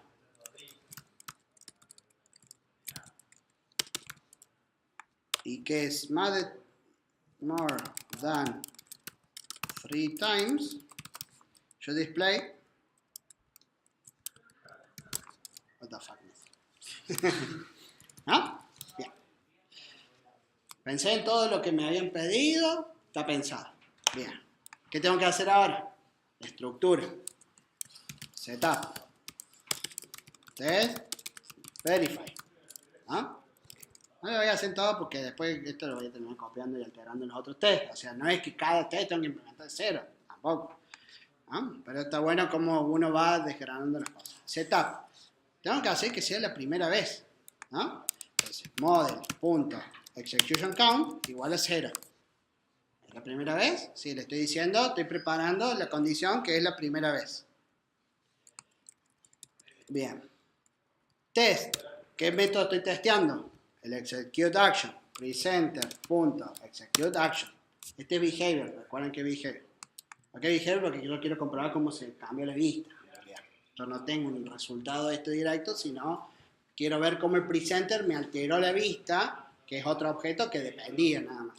Por eso en este caso MVP se usa behavior. Verifico. ¿Verifico qué verifico? Que la vista haya cambiado. ¿No? Que la vista, display message, o sea, tiene el display message es ese cosa. Entonces tengo que hacer un assert sobre el last message, ¿no? Yo espero que el execute action en algún momento me muestre ese mensaje. Entonces lo voy a hacer. XT assert equal. Voy a hacer el expected. Hola chicos. El actual. View.last message. Y un mensaje. El mensaje mostrado la primera vez no es correcto. Siempre pensarlo en negativo el mensaje, porque es el mensaje de error este. Ya está. ¿No? Vamos al segundo. ¿Qué cambia? La precondición. ¿Qué va a hacer la segunda vez? Va a decir cómo están. Mensaje mostrado la segunda vez no es correcto. Fíjense que estoy declarando los requerimientos, ¿no? O sea, todavía no implementé, pero ya estoy pensando en cómo va a estar. Acá lo hago así porque esto es 0 bytes, ¿no? Va a ser la tercera vez. ¿Cómo están? Chau. Mensaje mostrado la tercera vez. Correcto. Y por último, más de 3 veces. Más de 3 veces. ¿Cómo implemento esto? Bueno, hago un for. For i in. Eso voy a decir 3 a 8 veces, no sé. Una cantidad de veces. Voy a hacer esto. ¿Ah? Lo repito. Acá pongo i. La vez i. El mensaje mostrado la vez número, esto es interpolación, no es correcto. ¿No? Listo. ¿Qué ahora? Vamos a ejecutar. Tac. Ve que no hice un T y ejecuto, sino que traté de concentrar primero en los nombres, después cómo, recién después me puse. ¿Qué pasó acá? Me comí algo.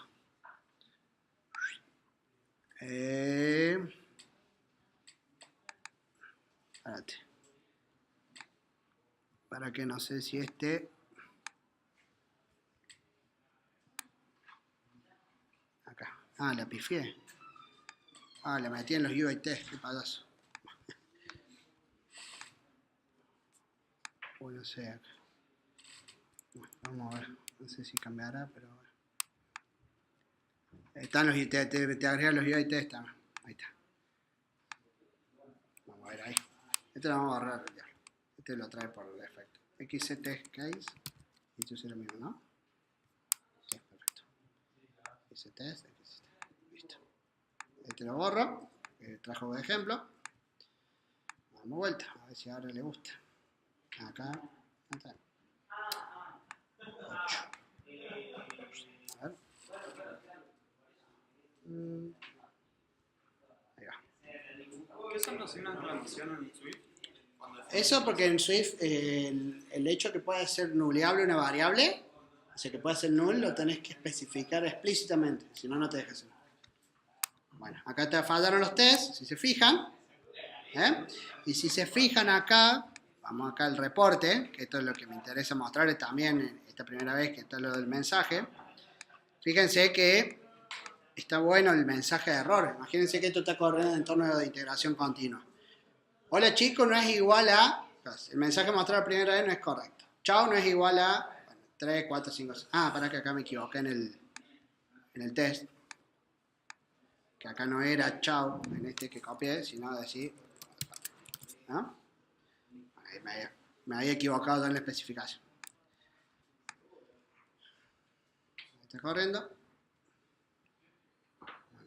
Acá tarda en arrancar el simulador, porque este es como que en iOS sí o sí te pide, pero bueno, una vez que corre, ya corre rápido. Coverage, bueno, espera, acá. Bueno, expando. Es como muy claro. Entonces tenés el nombre tal cual, el mensaje, todo. Ya tenemos el test, ¿no? Vamos ahora a la implementación. Vamos a hacer para hacer el primer test. ¿Qué tengo que hacer acá? View.displayMessage. Chicos. ¿Va a pasar el test? Sí. Primero va a pasar. El código menos necesario para que pase el primer test, sí. Después va a fallar, pero bueno. La idea es que ustedes vean, digamos, que aún así puede pasar un test sin que complicarla. Pasó el primero y fallaron los otros tres. Bueno, ahora vamos a hacer un poquito más ágil, decir, bueno, if model.executionCount igual a 0, hago esto, ¿no? Else. ¿Así? ¿No te conviene hacer un switch o no existe switch? También, eso es el parte del refactor. Una vez que ya esté implementado, puedo hacer switch tranquilo, sin miedo. Sí, sí existe. Sí, o vos elegiste de acuerdo al index, te hagas el coso y tal caso, si se va a conectar. También, por eso. Y todo, en todo caso, el test va a seguir pasando. Eso es lo importante, ¿no? 0, 1, 2. ¿Cómo están? Chao. ¿No? Ustedes lo tienen dividido los equipos. Una persona es la que hace el test y después otra es la que desarrolla. No. Lo hacemos todo lo mismo. Como decía que por ahí Lo hemos hecho como juego, así, para incentivar todo esto también, pero para que se vea la importancia, ¿no? Bueno, ahí están todos los test pasando, Bien. Ahora, ¿esto funciona o no funciona? Bueno, peguemos este presenter a la vista. Ahora ya está, ya implementé la lógica. ¿Puedo hacer un switch? Puedo hacer un switch. Pero estoy pensando una cosa acá. O sea, ¿qué está faltando? No. Está faltando que yo estoy forzando cuál es la vez. Nada me está incrementando la cantidad de veces. Entonces yo acá en este test debería agregar should display hello guys message and increment execution count. Entonces yo acá debería asegurarme además que el model.executionCount sea 1, porque ya lo ejecuté una vez. El número de ejecuciones En ese caso, es incorrecto. ¿es behavior o es data? Acá sigue siendo behavior, porque fíjate que yo no guardé el resultado de este. Este sigue siendo behavior. En el caso de MVP generalmente es behavior, pero es por cómo funciona el patrón, porque vos después verificás qué hizo sobre la vista, que es una dependencia. En este caso sí es behavior, porque vos querés que actúe. Pero como está todo bien separado en cuanto a la vista, esto, después no tenés un problema de acoplamiento grande. Vos querés ver, por ejemplo, no sé, yo he hecho TDD de esto, que decís, bueno, que en la vista me muestre el loader, me refresque la tabla con tanta cantidad de elementos y me esconde el loader. Entonces yo verifico que haya hecho esas cosas una vez cada una. Y a veces he encontrado que sin querer, por proceso, en segundo plano, todo, que me lo llamaba al show loader 3 veces al pedo. O sea, me estaba sobrecargando la vista y yo visualmente no lo veía porque los loaders lo veía, pero lo invocaba 3 veces el show loader. ¿Para qué? O sea, estaba diciendo que 3 veces me mostré el loader cuando tenía que estar una vez hasta que termine. Entonces ahí sí es importante el behavior test.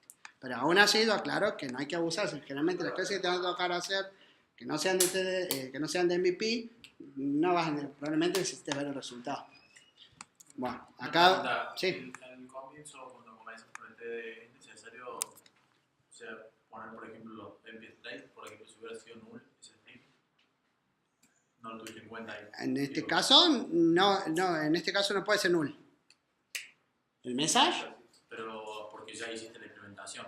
Pero pensando en TDD, podría haber sido null. Podría haber sido null, pero en este caso no te deja que Swift, no te deja Swift, a menos que yo, a ver, si vos hubiera sido es una pregunta, digo, en el mismo test, digo, no, sí. Lo primero que se debe hacer no hubiera pensado sí. los escenarios. Lo que pasa es que yo también ya pienso en Swift, porque Swift para que esto me sea null, yo tengo que permitir null así. Ah, no te deja. No, por eso. O sea, no es una posibilidad, yo a esto le llego a mandar mira, te lo muestro. Yo acá le digo view.displayMessage null, nil, que sería acá, y chillas, no compila. O sea, no te deja. No es compatible. ¿Por qué no estamos trabajando? No, es buenísimo. No, es muy bueno, es muy bueno. Tenés que forzarlo. Por eso yo lo esfuerzo acá en el test a que pueda ser null, porque yo sé que en el setup lo voy a inicializar, pero si yo acá no pongo esto, tengo que hacer sí o sí un init, porque si no, no compila el test. Esta es una forma de decir, te puedo romper, esto es peligrosísimo, mira, yo lo hago acá por el setup, porque sé que en la orden de ejecución de los test, el setup se va a ejecutar siempre.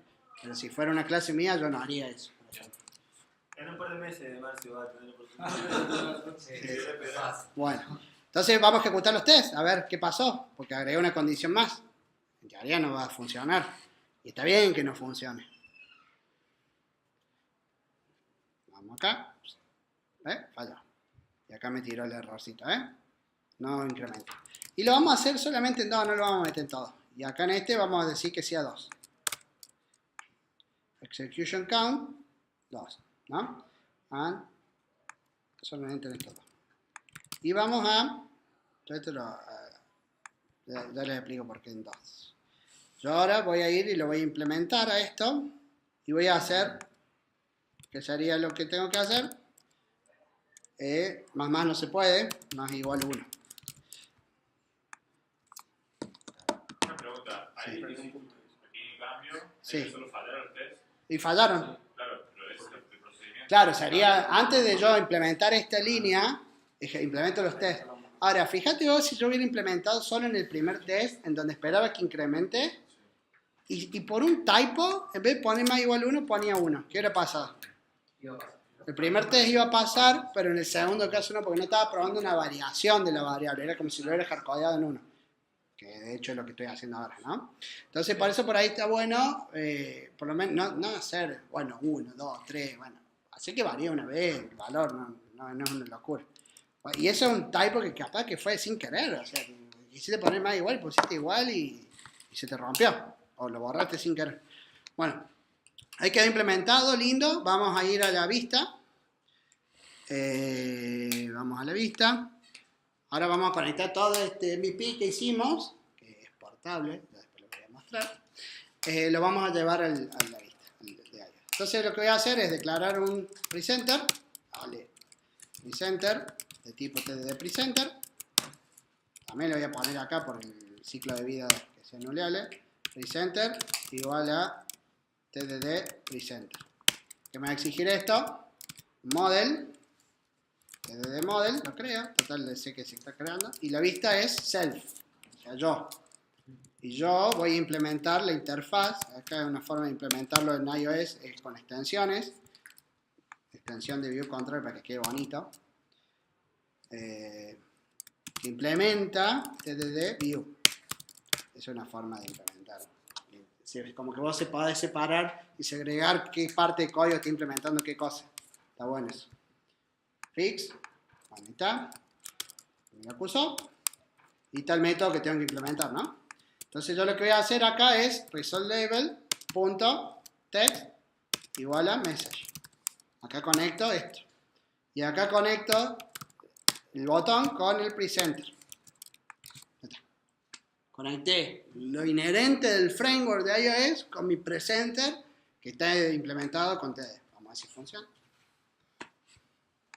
O sea, fíjense que no puse, porque lo más común que sería tender a poner toda la lógica acá, en el button press, if, qué sé yo, y result label.text.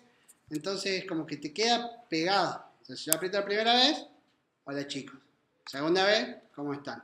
Tercera vez, chao. What the fuck? Anduvo. Prácticamente sin sorpresa, ya está todo bien testeado. No parece que fallar, porque la lógica no ataca. Bueno, vamos a ir un pasito más allá. Vamos a robarnos toda esta lógica que hicimos en iOS y la vamos a meter en Android. ¿Qué vamos a hacer? Traducir el lenguaje, nada más. Marcelo, Sí. te hago una consulta. Ahí vos, por ejemplo, empezaste con el unit test. Sí. Sí. Con el unit test y empezaste después a hacer la implementación. Viene otro requerimiento. Sí. Vos vas a empezar nuevamente con el unit test. Sí, la idea es esa. Siempre que sea nueva lógica del negocio, vas agregando unit test, alterando unit test si ese requerimiento cambia algo y después implementa. De vuelta, no es para agregar todo, es para el presenter, que es lo que tiene jugo y queda separado de toda la TDD training. Vamos a meter acá, vamos a buscar dónde estaba el otro. Demo TDD, training TDD, open, training, Android. Pongo ahí, se va creando el coso. Y vamos a ver una cosa más. Esta es una empty activity. Vamos a ver una cosa más. Vamos a repasar acá. ¿Hay inyección de dependencias? Vamos a repasar los patrones. Inyección de dependencia, ¿ven? ¿La ven o no? Acá, en el init. Inyección de dependencia por constructor. Estamos especificando de afuera. ¿Quién es el de afuera? El biocontroller. Cuando lo construye le tiene que decir quién es el que implementa. Yo no creé yo mismo el model. Podría haberlo creado, pero hubiera estado mal porque después no me deja cambiar. Si yo en el test hubiera querido mockear esto, no hubiera podido, porque el presenter lo crea solo. No hubiera podido simular en un test la tercera vez de una. O sea, este test no lo hubiera podido hacer, por ejemplo. Porque el presenter cada vez que lo creo, él dice que es la vez 0. Entonces no puedo mockear. Parece una estupidez, pero ayudó a que pueda tener otros test. Bien, ¿qué más vimos? Tell don't ask. ¿Estamos haciendo? Acá, por ejemplo, en el execution count. ¿Estamos haciendo? No. ¿Ven? Estoy preguntando. Pregunto. Y después decido hacer. ¿Qué podría haber hecho? Agregar un método para hacer el tell don't ask acá. Acá podría haber hecho un func. Retrieve. Execution. And increment. Pedime, no preguntes vos, no lo hagas vos. Y esto retorna un int, ¿no? Entonces acá yo hago un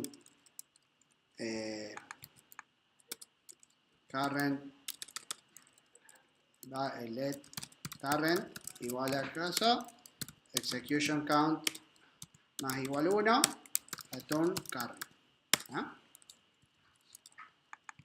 Hago el refactor. ¿Sí? El refactor. Fíjate, en realidad hice mal. Bueno, pero está bueno porque hice mal y se deberían romper los test. ¿Por qué se van a romper los test? Porque cada vez que yo le pregunto se va a estar incrementando. Entonces esto, a la vez, para que debería estar, ahí se va a ejecutar el test. Me va a fallar, quizás yo así lo hacía y ni me daba cuenta. Pero es como si hiciera un percho. Además porque me quedó este. Pero si aún así, borrando ese, me equivoqué, es ese. No. Pero fíjense lo rápido que es, no tengo que volver a hacer todo o llegar a la pantalla, que por ahí tenés todo un flujo para llegar a la pantalla, es ejecuto, está, el primero está y en los otros casos, claro, me di cuenta, que boludo, esto acá. Let current igual a acá, o execution count, y acá ya directamente lo uso. Va quedando más lindo el código, ¿no? Pruebo, listo, ahora sí. Entonces, bueno, ya no sé qué va a pasar. ¿Estoy haciendo tell donat? Sí. Me estoy diciendo, hacelo vos. No quiero estar yo incrementándote. O sea, listo, hacelo vos. Son pequeñas cosas, pero que después eso te puede servir para reutilizar en otro lado. ¿Hay responsabilidad única? Sí, porque acá yo estoy como encapsulando las cosas que necesito. O el modelo sabe sobre ejecuciones, incrementarse él solo y no mezcla la lógica. La vista sabe cómo mostrar, yo no sé cómo mostrar, yo sé qué mostrar y en qué momento. No, o sea, ¿se entiende? ¿Qué otra cosa? ¿Hay singleton? No hay singleton. O sea, porque acá, en el view controller, yo mantengo la referencia, no necesito un singleton. No necesito un singleton del model, ni nada. Yo puedo mantener la referencia y el framework propio me va a mantener la instancia viva. Eso es importante también, ¿no? ¿Qué más? No sé si había alguna otra lógica más de las que vimos. Creo que no. Pero fíjense que son todas pequeñeces que van sumando a tener un buen diseño que después puede escalar. Vamos a Android. Acá tenemos la activity. Vamos a gigantar esto. Y vamos a agregar. Como les dije, new tdd presenter, new tdd view. Después cambio el tipo. New tdd model, ¿no? La view es una interfaz. Bien, vamos a robar la view. Cádense de risa, esto lo hemos hecho nosotros. Void display message, o sea, le hemos hecho de uno ganarle al otro en el sentido de decir por los tiempos. Y uno hace todo el pensamiento, el diseño, te juntas antes, lo craneas antes el diseño y después le podés implementar las dos plataformas igual. Aunque parezca increíble. Copiamos esto, model. Cierto que acá doble clic. Model. Private. Void. Int. Bien. Private. Public. Este es public. Además, esta ya ni siquiera tengo que hacer un getter, por ejemplo. Este es un int. Se me confunde el lenguaje. Bueno, esto sería int current. Punto y coma. Ya está. ¿No? Vamos al otro. Presenter. Vale. Siento que acá vamos a hacer clic. Copio todo. Presenter.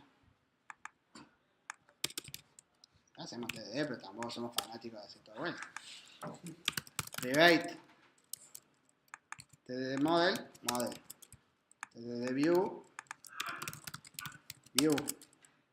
Esto es un constructor. Vamos a borrar para generar vuelta. Ahí va. Public. Void. Execute action. Int. If.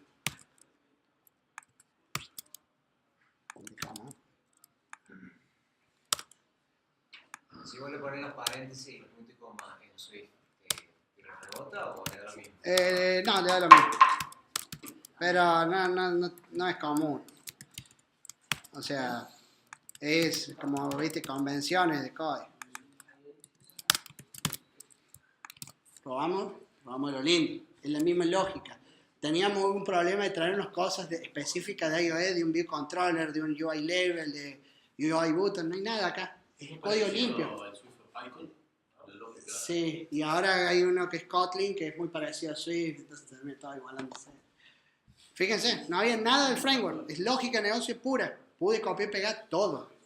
Vamos a copiar y pegar los unit tests, ¿por qué no? Copio. Lleva un poquito más laburo, pero no importa. New class. TDD presenter test.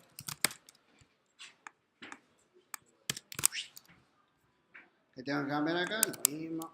Private model. Acá sí puede ser nulo. Tengo que hacer la viewmock. Presenter. Este setup. Lo vamos a cambiar como public void setup. Y es un arroba before. Para esto. Model, punto y coma. Acá new. Acá también lleva new. Ya lo creamos. Y acá nos lleva los prefijos.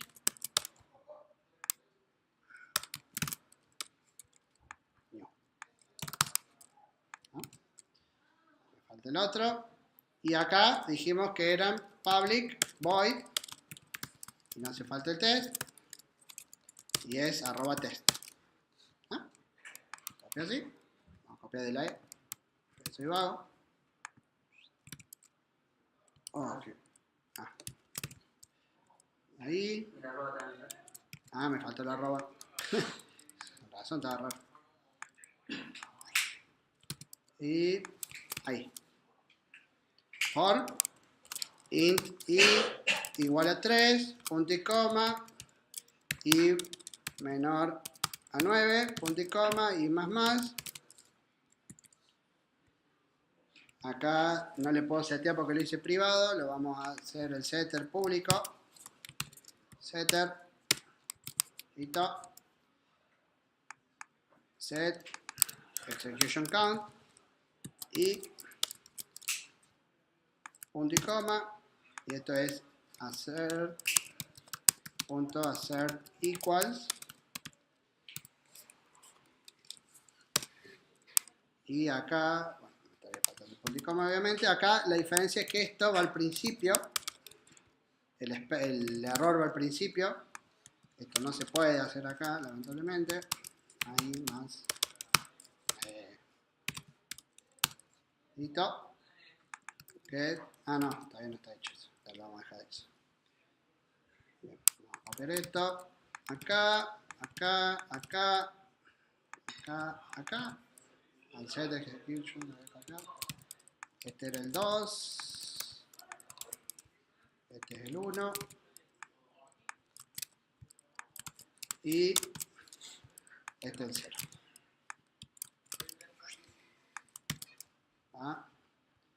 Que hago todos los mensajitos. Bueno. Y este también.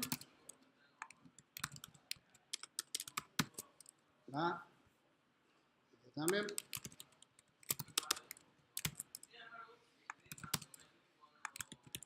Podrían ponerse de acuerdo lo de iOS con lo de Android para el orden de los parámetros. Así es más fácil robar. Ahora, esto es muy difícil de elaborar si no se llega a esto, no sé, si no se llega a esta práctica. Y el viewmock, lo vamos a robar.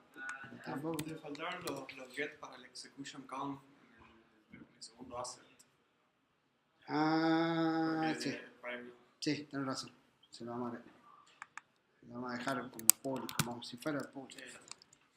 No, listo. Get. Y vamos a hacer el mock, new class, tdd viewmock, como que era, private, public, vamos a hecho, string las message, public, void, display message, listo. Ahí dale que va, estamos casi, va. Acá. Implement tdd. Vamos a ver si esto anda. Robé todo el código de iOS. Una vez implementamos una funcionalidad completa para un cliente y la habíamos implementado todo en Android y en iOS después fue simplemente copiar el precedente que tenía mucha lógica, no solo esto, pasaron todos los tests y la verdad que fue buenísimo. Y después se le puede vender Como doble implementación. Mirá, 3 meses. vamos al layout para que vean que esto funciona y no hemos copado. Vamos a agregar el botoncito. Más o menos por ahí. Acá. Bueno, pero. Acá. Acá. Acá. Está. Y le vamos a dar el botón, ya tiene nombre. Y al text view, ID. Vamos a poner result label. Vamos al otro. Y vamos a ir a la activity y ¿qué quedamos? Que había que hacer es conocer el presenter obviamente, privado, tdd presenter, en el onCreate presenter igual a new presenter, tdd presenter, new tdd model, coma, this, punto y coma, implements, tdd view, los métodos, presenter, no, este es la view, este es el label, result, private, este es text view, result label, private, button. Fíjense que el presenter no conocía nada de label, button, o sea, esto está buenísimo. No sé, result label, igual a find view by id, r.id.result label. Y button igual a find view by id r.id.button. También te sirve el TLE para poder testear parte de la lógica del negocio en el caso que vos tengas que modificar alguna interfaz. También, sí, porque vos podés. No tenés que dedicar tiempo a hacer el draft interfaz. Cero, claro. Después lo último que haces es conectarlo. O portarlo o lo que sea. Está bueno en ese sentido también. Porque te olvidás de la interfaz. Te olvidás, ni la tenés que tener. No tenés que tirar cosas de la basura. Trabajar todo sobre cómo debería comportarse la interfaz y todo eso. Acá el display message dijimos que era resultLabel.setText message. Y dijimos que el button, le agrego el bind.set onClickListener, onClickListener, para que le avise al presenter, le lea al presenter la acción. Él no sabe qué hacer. Solo le avisa al presenter y me apretaron. Vamos a probar. Esta cosa. A ver. Esto anda. Más o menos. Vamos a ver si esto carga. Para. Puse los test. Perdón. Ahí. Porque esto es el stop. Ahí lo vamos a hacer sobre el celular. Para que no se me muera la máquina. Está buildeando. Y ahí en teoría, después de todo lo que hicimos, tenemos que tocar y tiene que andar. Digamos, esto lleva más tiempo, pero ya está, tiene que andar. O sea, la lógica ya está bien testeada, está probada, no debería tener bugs.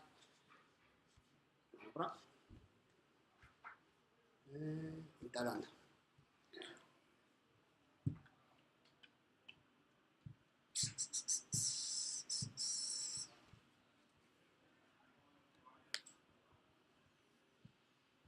Uy. Todavía. Imagínense si tuviera que hacer esto para ir probando cada una de las cosas que voy haciendo. Es mucho más rápido. Ahí está cargando. Con ustedes. Esto debería andar. Hola chicos. ¿Cómo están? Chao. Tal cual la misma lógica que hay.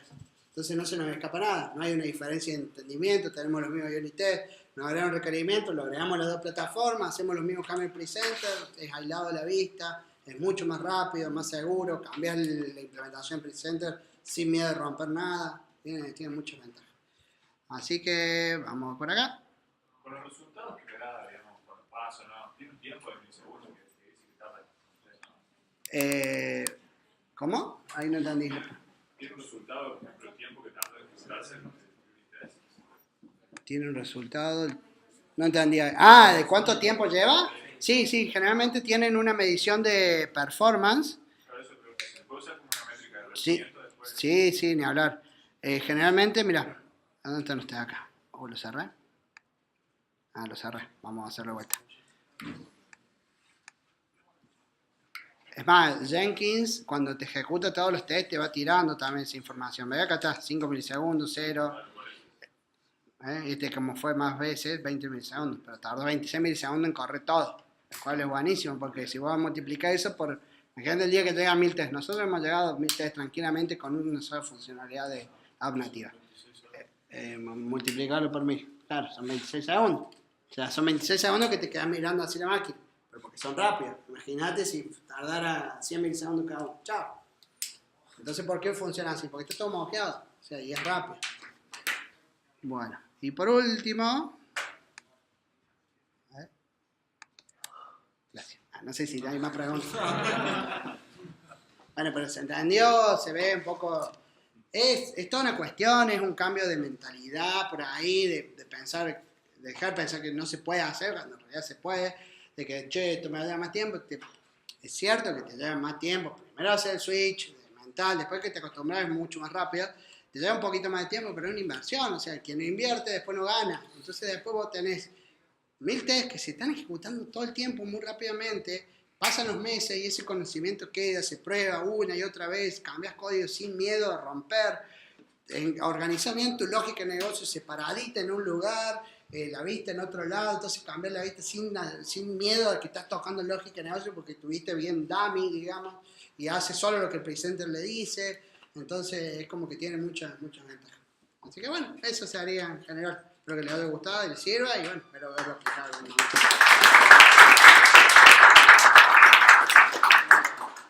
Gracias. Gracias.